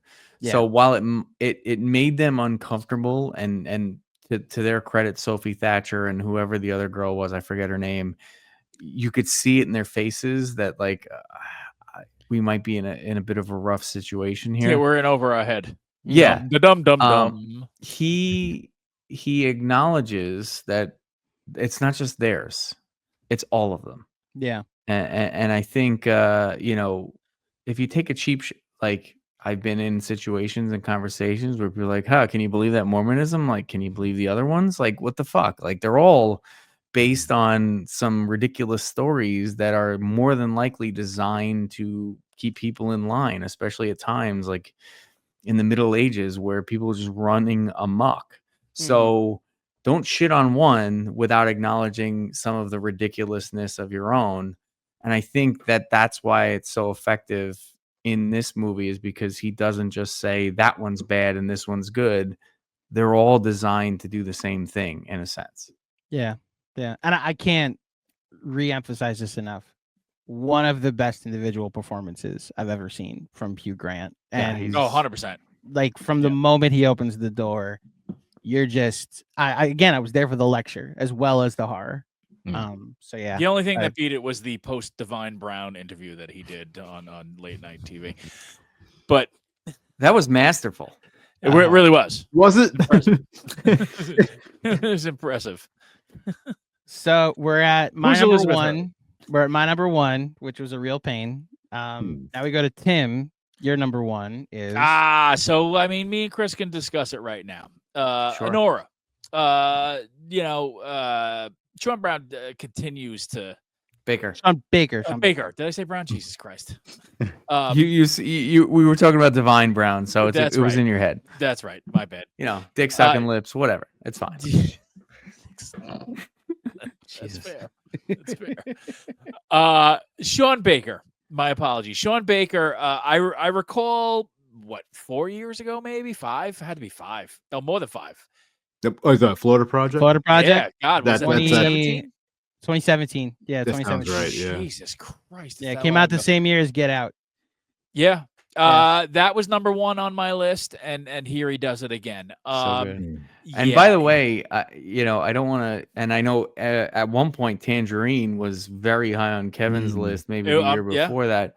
But also Red Rocket with Simon Rex is a fucking blast. Yep. Right. Like, that's such a good movie. Yeah. This guy has figured out a way to capture sort of the underbelly of Gritty, whatever like town he's pointing his camera at. Yeah. You going, Tim? I'm sorry. I just No, you're 100% right. He has a great way of charming filth, and I don't want to cast aspersions on people or cultures, but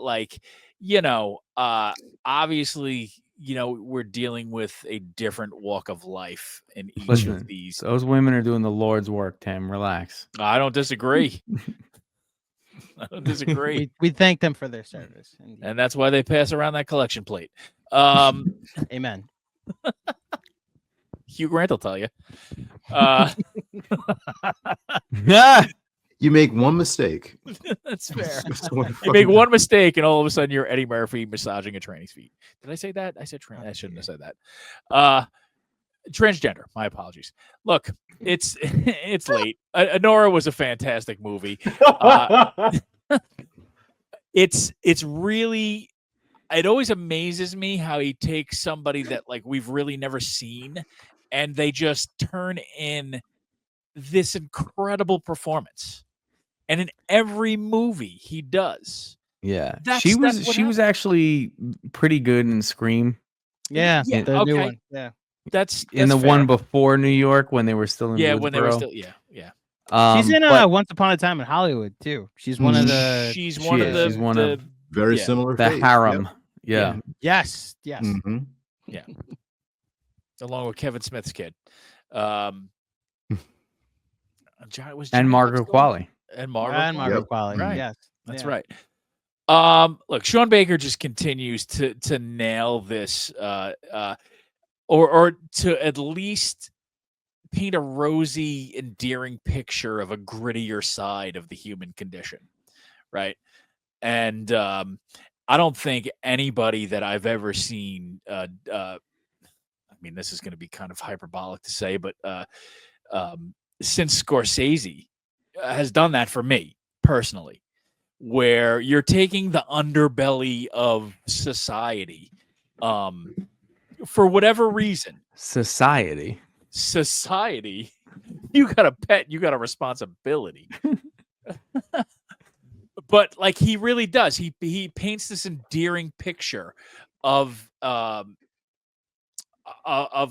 face it, a grittier class of people, and I really am just burying myself here, but you know what I mean.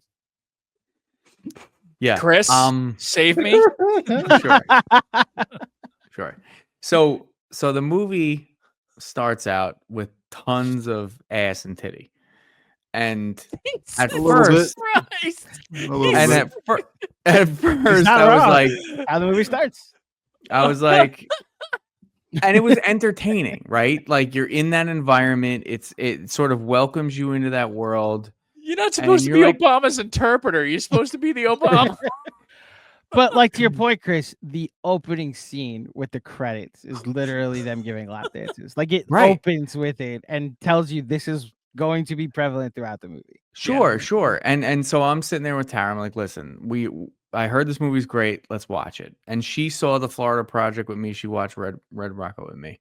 So, we know there's going to be a level of maybe uncomfortability, but it seemed a little surfacey for the first 20-30 minutes.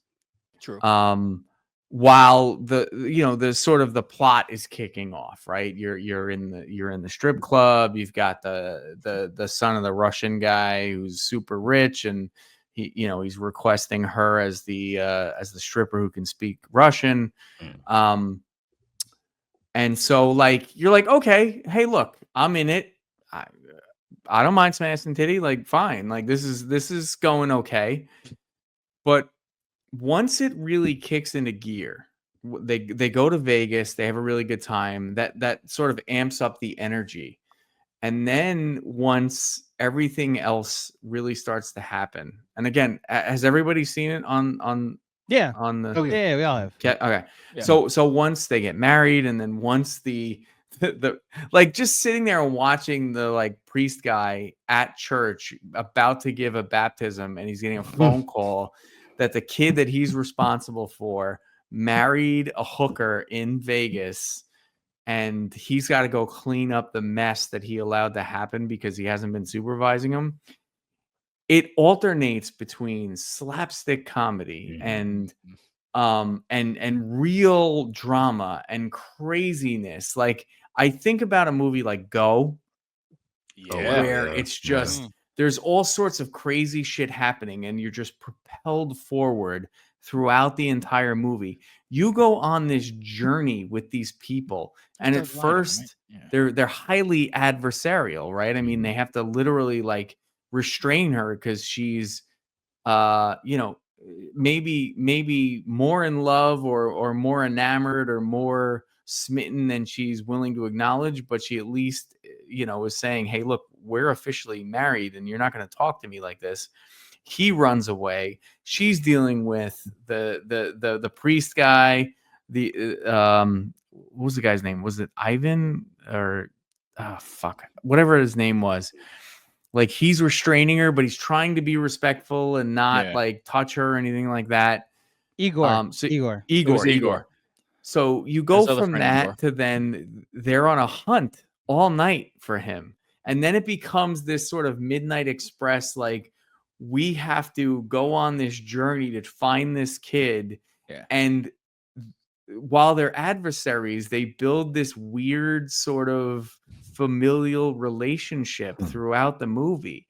And then towards the end, when like they see how he and his family toss her to the side, and the dude, the older guy, even feels bad for her. And then Igor throughout the movie has been this gem of a guy for her, at least, like trying to take care of her and offer her the scarf or the coat. There's so much happening, and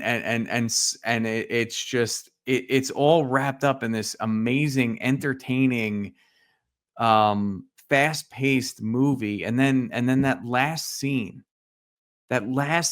which is, part of it is a little cliche. The whole idea of, the hooker doesn't want to kiss you because, it's not real. And that's like the last piece of real intimacy. But the fact that he has gotten the ring for her, and that she, in sort of her own way, climbs on top of him to say thank you, but also like keep my distance. I'm gonna maintain my level of control. But then she can't. Yeah. It went from being like flashy and funny and crazy and this wild night, this journey, this hangover-esque fucking craziness, to this very emotional final scene. It just sealed the deal for me that I did not see a more complete, more entertaining, more affecting movie all year, where at the end of it you go, that had a little bit of everything, right? And it all came together in this perfect stew. And so the fact that my wife and I looked at each other and still look at each other and go, yeah, that was the best thing we saw this year. That was the most entertaining thing we saw this year. That had some of the best performances, that had some of the best characters. like you rooted the entire movie for Igor and Honora and Annie to somehow, make a connection. And when they do, while you're happy that they do, it also makes it so incredibly sad. No matter what, every time I put one of these lists together, whether it was for Red River or now today or this week leading up to this, and no matter how many of the other movies on the list I really respect and enjoy, none of them felt more complete as the best thing that I saw as Honora. That thing I knew that it was at the time, and I still know now that it's the best movie I saw this year. The way Sean Baker is able to just portray joy within sadness is what's always going to draw me towards everything that he writes and does.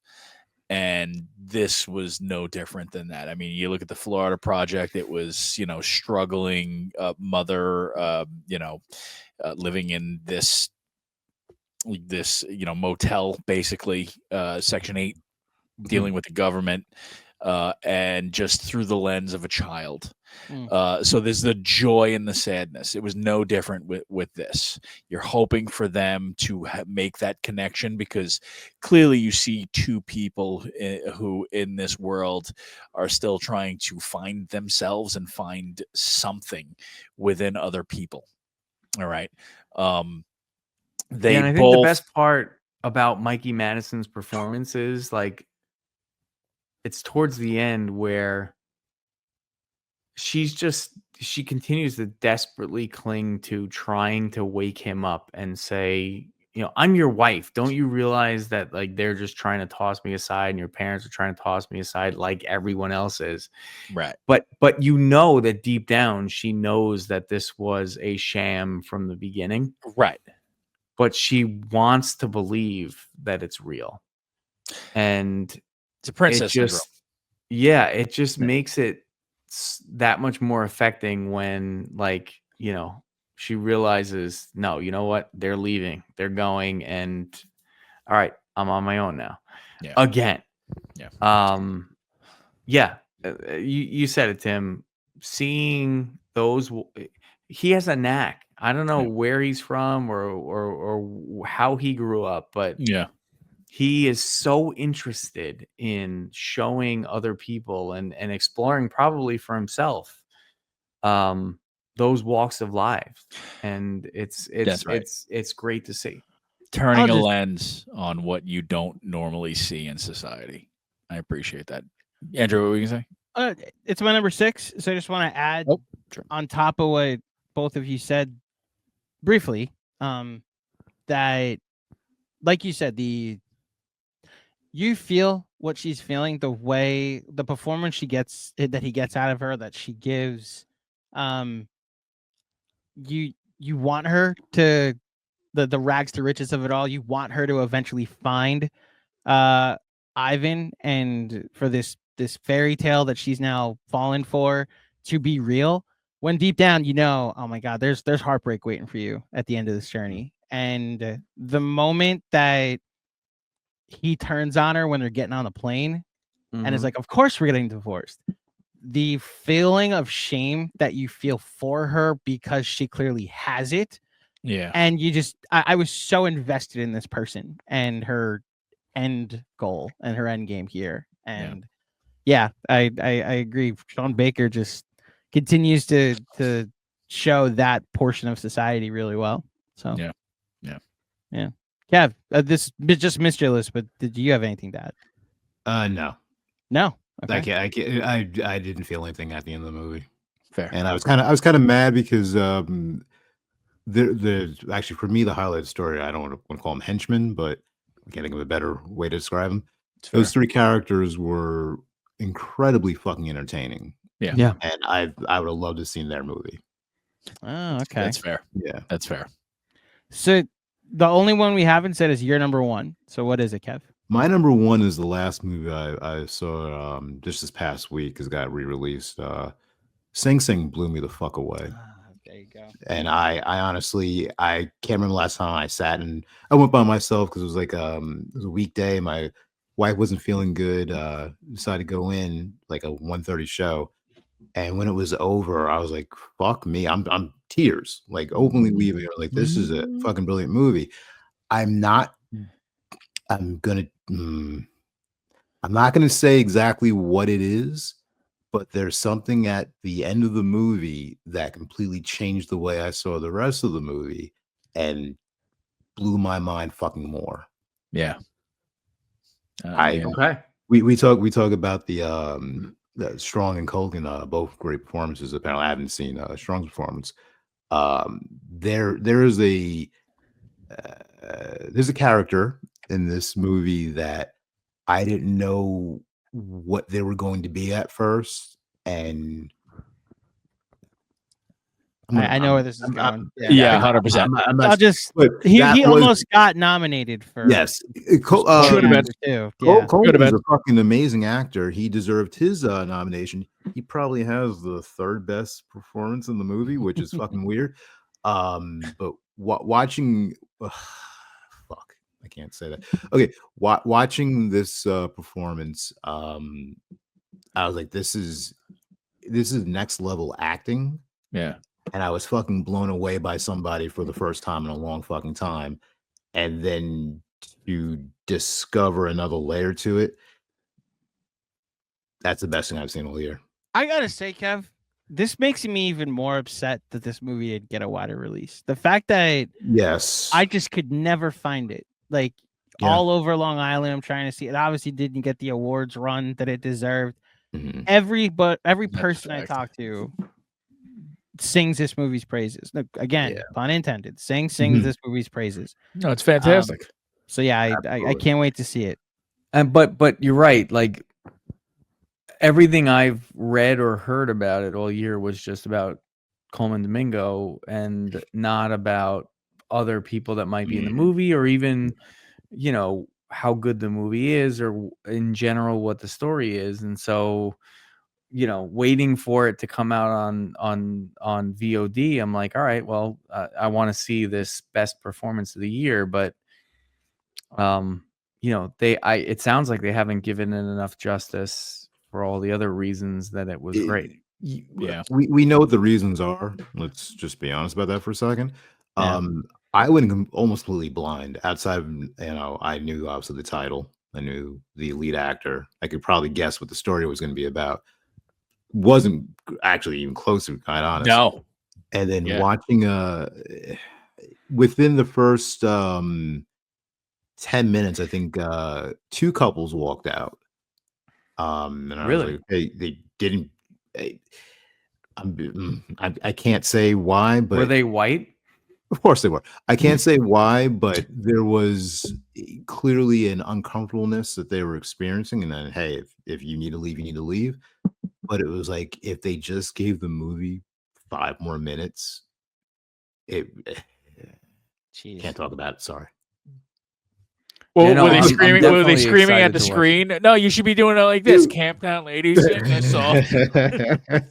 It was wild. It was like I haven't seen people walk out in quite some time, but they jumped up. It was like the movie hasn't really even kicked into first gear, let alone, you know, get started. But yeah. Damn, I'm Watch like, the movie. I can't. I don't want to say I'm Yeah, like anything. yeah, I'm super excited excited. to watch it. It's very it good. comes to VOD the 31st, Chris. 31st. Yeah, Yeah. that's what All I right, saw. that's next week. Okay, It's very good. It's worth the watch. all right. Okay. Well, we did it, fellas. Only 3 hours and 17 record minutes time. later. I am Shorter. so sorry for being Shorter than last. It's Did- all good, man. Do we wanna- wanna did we go want to through run 10 through to 1? honorables? We'll go through 10 to 1 and then do honorables. Oh, sure. Yeah. Sure. Okay. So we'll go in draft order. Chris, you first. All right. So number 10, Wicked. Number 9, Longlegs. 8, Deadpool and Wolverine. 7, A Real Pain. 6, Civil War. 5, Saturday Night. 4, Dune Part 2. 3, My Old Ass. 2, The Substance. And number 1, Honora. Kevin. Now if I... Oh, sorry. Go ahead. Yeah. Number 10, A Different Man. Number 9, A Real Pain. Number 8, The Fall Guy. Number 7, Superman, the Christopher Reeve story. Number 6, the greatest movie ever, Beekeeper. Number 5, My Old Ass. Number 4, Saturday Night. Number 3, The Substance. Number 2, Dee Dee. And number 1, Sing Sing. Tim. Yeah. Number three, Jesus. Number 10. 3. I'm tired, fuckface. Number 10, Terrifier 3. Shout out Damian Leone. Number 9, Wild Robot / Inside Out 2. Number 8, Superman, the Christopher Reeve story. Number 7, Civil War. Number 6, Saturday Night. Number 5, My Old Ass. Number 4, The Apprentice. Number 3, A Real Pain. Number 2, The Substance. And number 1, Anora. Number 10, Wicked. Number 9, In a Violent Nature. Number 8, Blink Twice. Number 7, The Great Nosferatu. Number 6, Anora. Number 5, Nickel Boys. Number 4, Civil War. Number 3, The Substance. Number 2, Heretic. And number 1, A Real Pain. Okay, Chris, honorables. All right, so I'll go quick and I will just read them off because I have a lot of them. VHS Beyond, Shudder release. It was the first time in a long time that a VHS movie has been good and spoken to me. The sci-fi, kind of flavor to it, but still being real horror and gore was great. Even what's her name's directorial debut from House on Haunted Hill, the one that's married to Kate Siegel. Mike, Kate Siegel, right. Mike Flanagan's wife. Right. Heretic, In a Violent Nature, Smile 2. I really dug it. I loved the first Smile, and I thought this one expanded upon it and made it a bigger and crazier. Kev, you raise your hand. Yeah, the lead actress in Smile 2, what's her name? Naomi Scott. Scott, right, yeah. Real fucking talk. That might have been the most underrated fucking performance of the year. It was great. Yeah. 100%. Carried that fucking movie. 100%. Completely. 100%. It works as much as it does because of her. Yep. Because the whole movie is like a fantasy, so she has to sell it, That one scene with the background dancers coming down the hallway is 10 times better than anything Casper Noah fucking did in Climax. Okay. 100%. All right, so I've got Blink Twice, A Different Man, Woman of the Hour, Terrifier 3, Conclave, Emilia Perez, Snack Shack, Superman, the Christopher Reeve story, and then just missing the top 10, Maxine. I thought it was a great capper to the Ty West Pearl trilogy. Gritty 80s horror, lots of really cool stuff. So those are my honorables. For me, Anora, Woman of the Hour, Will Harper, which that kind of caught me by surprise, blew me away, and Love Lies Bleeding. Once again, this is a movie that I really fucking loved up until the very end. Yeah. Okay. Tim. Smile 2 for all the same reasons. Juror number 2 I actually liked. I normally hate Eastwood movies, but I kind of enjoyed that. Long Legs, Deadpool Wolverine we already talked about. Baghead, which is a Shudder exclusive, which I really was surprised. Very, very good. Yeah, you texted me about that. I still haven't watched it. Really good. Speak No Evil, which both versions of Speak No Evil are very, very good. There's I believe is it Danish version? The Danish version. I like the Danish one better. I like what they do with the American version. Yes. Agreed. So Blink Twice we talked about. Late Night with the Devil I also enjoyed. We saw it together, Chris. I didn't like that one.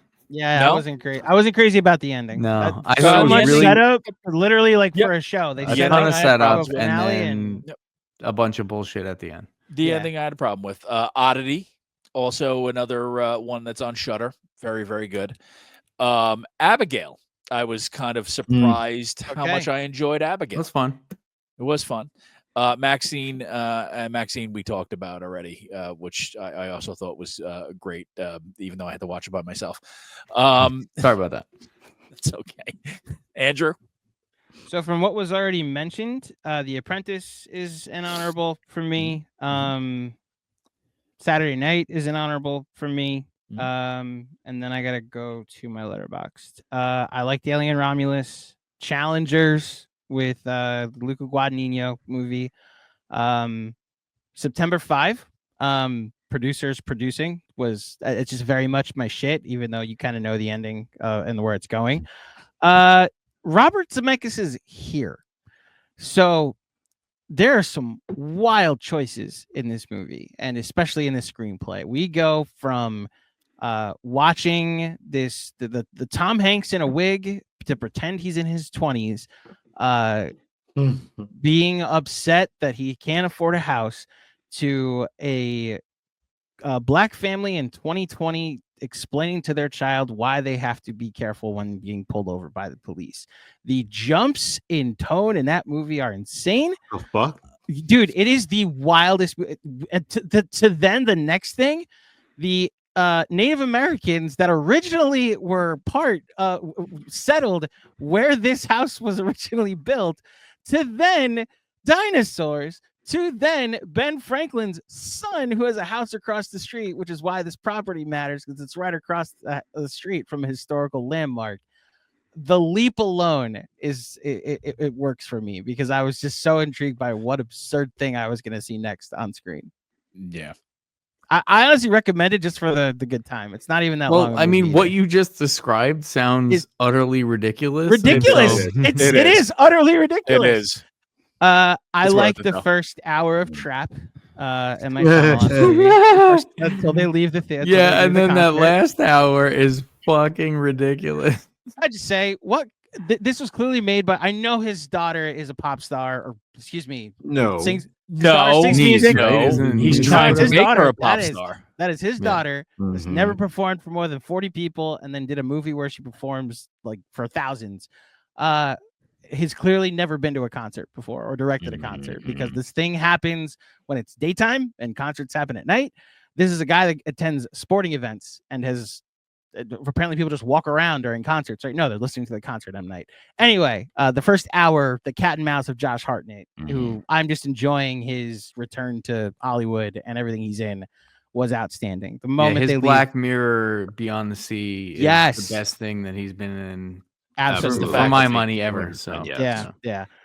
Carry On, the Netflix movie, with Jason Bateman and Taron Egerton. I dig this garbage so much. Jason Bateman, just with his voice, is so captivating and so menacing in this. It overstays its welcome, but I had a great time. And that's why it's an honorable and not anywhere near the list. Did any of you see The Order? Yes. Yeah. Okay. With Jude Law. Yeah. It's a bit tough to watch again post 2024 election, because it's very much a roadmap and an origin story. But I enjoy this document about history and what the Order is, and its influence on current events, we'll say. It was a more serious Black Klansman without John David Washington. Yes. Rebel Ridge. A whole lot of oof. Did anybody see Rebel Ridge? The fuck out of here. I did. No, I did not. No. Okay. I thought that was great.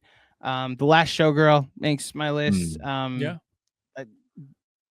Young director, so there's some quibbles with some of the script choices, but Pammy's really great. I was actually kind of glad that Jamie Lee Curtis didn't get nominated, because I don't think she's like the best supporting performance in the movie. I thought Kiernan Shipka was, but so I'll say this: the hotel that Jamie Lee Curtis stays at in this movie, works at, because she used to be a showgirl, got fired, and now she's a retired showgirl trying to make ends meet in Vegas, and she works at the Rio. I stayed at the Rio when I went to Summer League this year, the second half of my trip, because I wanted a cheap hotel. The standards of the Rio actually, I'll just say it, they suck. And it helped me contextualize how down in the dumps her life and her career has fallen, because she's working at the Rio, which is like off the strip. It's like you're not like walking from one of the high profile casinos to this one. No, you're like down in the dumps. You've moved to Staten Island, lady. And so it helped added an unintentional layer of development to her character. And then the last one I will say is Goodrich, the Michael Keaton movie. Recently watched this. Wow. It's a very sweet story, and it's made by Nancy Meyers' daughter, Haley Shays Myers. Yeah. I'm here for watching the affluent and their problems. Rich people and him being like a famous, not even a famous, but like an art collector a manager of an art gallery that's been an absent father. The connection he has with Mila Kunis and then his other two kids in the movie. It's very well done. I will say the recontextualization of it post LA being on fire for 2 weeks made it a bit harder of a watch. And I mean, this movie is literally in the Hollywood Hills taking place. So it's an interesting period piece to an extent. And I did have Will and Harper just for the road trip. Again, tough post-election after an ad that went around and that one side spent $200 million on helped swing an election, apparently. But in a world of assholes, be a Will if you can to all the Harpers out there. So those would be my honorable mentions. Never whatsoever. Yeah. So that's my honorables, guys. Okay. All right. We did it. Yeah, we did. Joe. We're at 329.39. Good fucking Christ. Just under Fucking 3.5 took you all hours into long. Mordor and brought you back to the Shire. We were over 4 last year, so we actually shortened it. Yeah. We were more succinct. A lot of crossover this year. There was No, I think there were definitely probably 6 out of the 10 we all had at some place within the top 10. Yeah. I'm excited to check out Sing Sing, Yep. Dee Dee, and The Apprentice. Nickel Those Boys. were ones you guys mentioned that I haven't seen Nickel yet. Boys, I'm looking forward to checking out. And also when it comes out, Nickel Boys, on demand. But overall, I had a bunch on my list. Maybe not the best year for movies, but certainly not the worst. But yeah, I will go to the mat for my top 3 in any year. Honora, the Substance of My Old Ass. Good shit. Pretty good. So anybody want to close with anything before? I mean, You want to it's land always this good bird? It's always good to see you guys. And absolutely. honestly, like I would love to do this more, but there's really not enough out anymore to make this more frequent. So certainly at a minimum, we need to keep doing our best of the year. And maybe there's an opportunity to look at like Oscar recap / who was nominated, who didn't, and all that stuff. But I mean, I wouldn't mind at some point, coming back to do a worst of. You want to go 5 hours? Yeah, right. We'd probably have to make it a bottom 5 because that. It had to be 5. I've grown. I mean, that's fine. I've grown to avoid the trash. Frank usually, Grillo's Werewolves is definitely on my worst of. Mine's mostly like the superhero content last year was beyond awful. Between Madam Web and Craven, Joker would end up on my. Those are bottom 5. fucking Citizen. I didn't Kane even watch compared to those. some of the shit. Yeah. So that's fair. I think I've gotten to the point where I hate to say it, Chris. I think Amelia Perez would end up on my worst of. Oh, 100%. Really? Yeah. It was definitely in my honorables because it was so fucking wacky. Yeah. The musical number where she goes to learn about the transition process, vaginoplasty. it is the most ridiculous, worst musical thing I've ever seen. And I watched the Joker. Tara's been singing vaginoplasty penis to for like vagina. 4 days. Yeah. With the Spanish accents and everything. It's absurd. It's and about when to they be the worst Best Picture winner ever. when they No, Crash So What? Crash or Amelia Perez, what's worse? I've only seen Crash, but holy shit! Honestly, that- Amelia Crash Perez is worse Amelia Perez is because worse. Crash is so pandering. Oh, it's and so on the nose. so pain. It's Amelia Perez at least tries to do something, and there's a story in there that is affecting if they didn't throw in these ridiculous musical numbers, like literally the ending or that final thing that happens. Instead of being super upset about it, I fucking giggled out loud because it was on the heels of a ridiculous musical number, and I was like, what the fuck am I watching? But at the same time, I was so in, and so like it was compelling. To your point, if there's no music, it's anywhere from mid to like, all right, whatever. Like that would be like my review. He's right the about music the end, though. takes it to a place of garbage that, look, you're right. They try some things. Bartolo Colon in his career tried to hit a home run in every at bat and only did it once. I'm sure like, just because you take a wild swing doesn't mean I have to acknowledge that anything except a strikeout happened. That's fair. Yep. So that's where I'm Kev, at. I would. It's on Netflix. I would watch it. No, I would. I started it, got to 10 minutes, and then right when the first song started, Rachel was like, "Nah, I'm not." I'm out. Yeah, but see, we did that, and Tara was like, "What are we watching?" And I was like, "Just hang in there because this was nominated for a bunch of Oscars." And it was funny. It was like a funny, ridiculous experience. 13 Oscars. That got nominated for the same number of Oscars as Titanic. That's crazy. That fucking song before the whatever. It's he what he should have said was what he said was it's like fucking come on, dude. Yeah. Vaginoplasty. All right, I'm checking out. Yeah. Well, right, listen, why don't we say end the on word? Say the word. I'd love to jump on with you fellas. This is always a great time. I appreciate it. Thank you, Andrew. And it was great seeing you guys.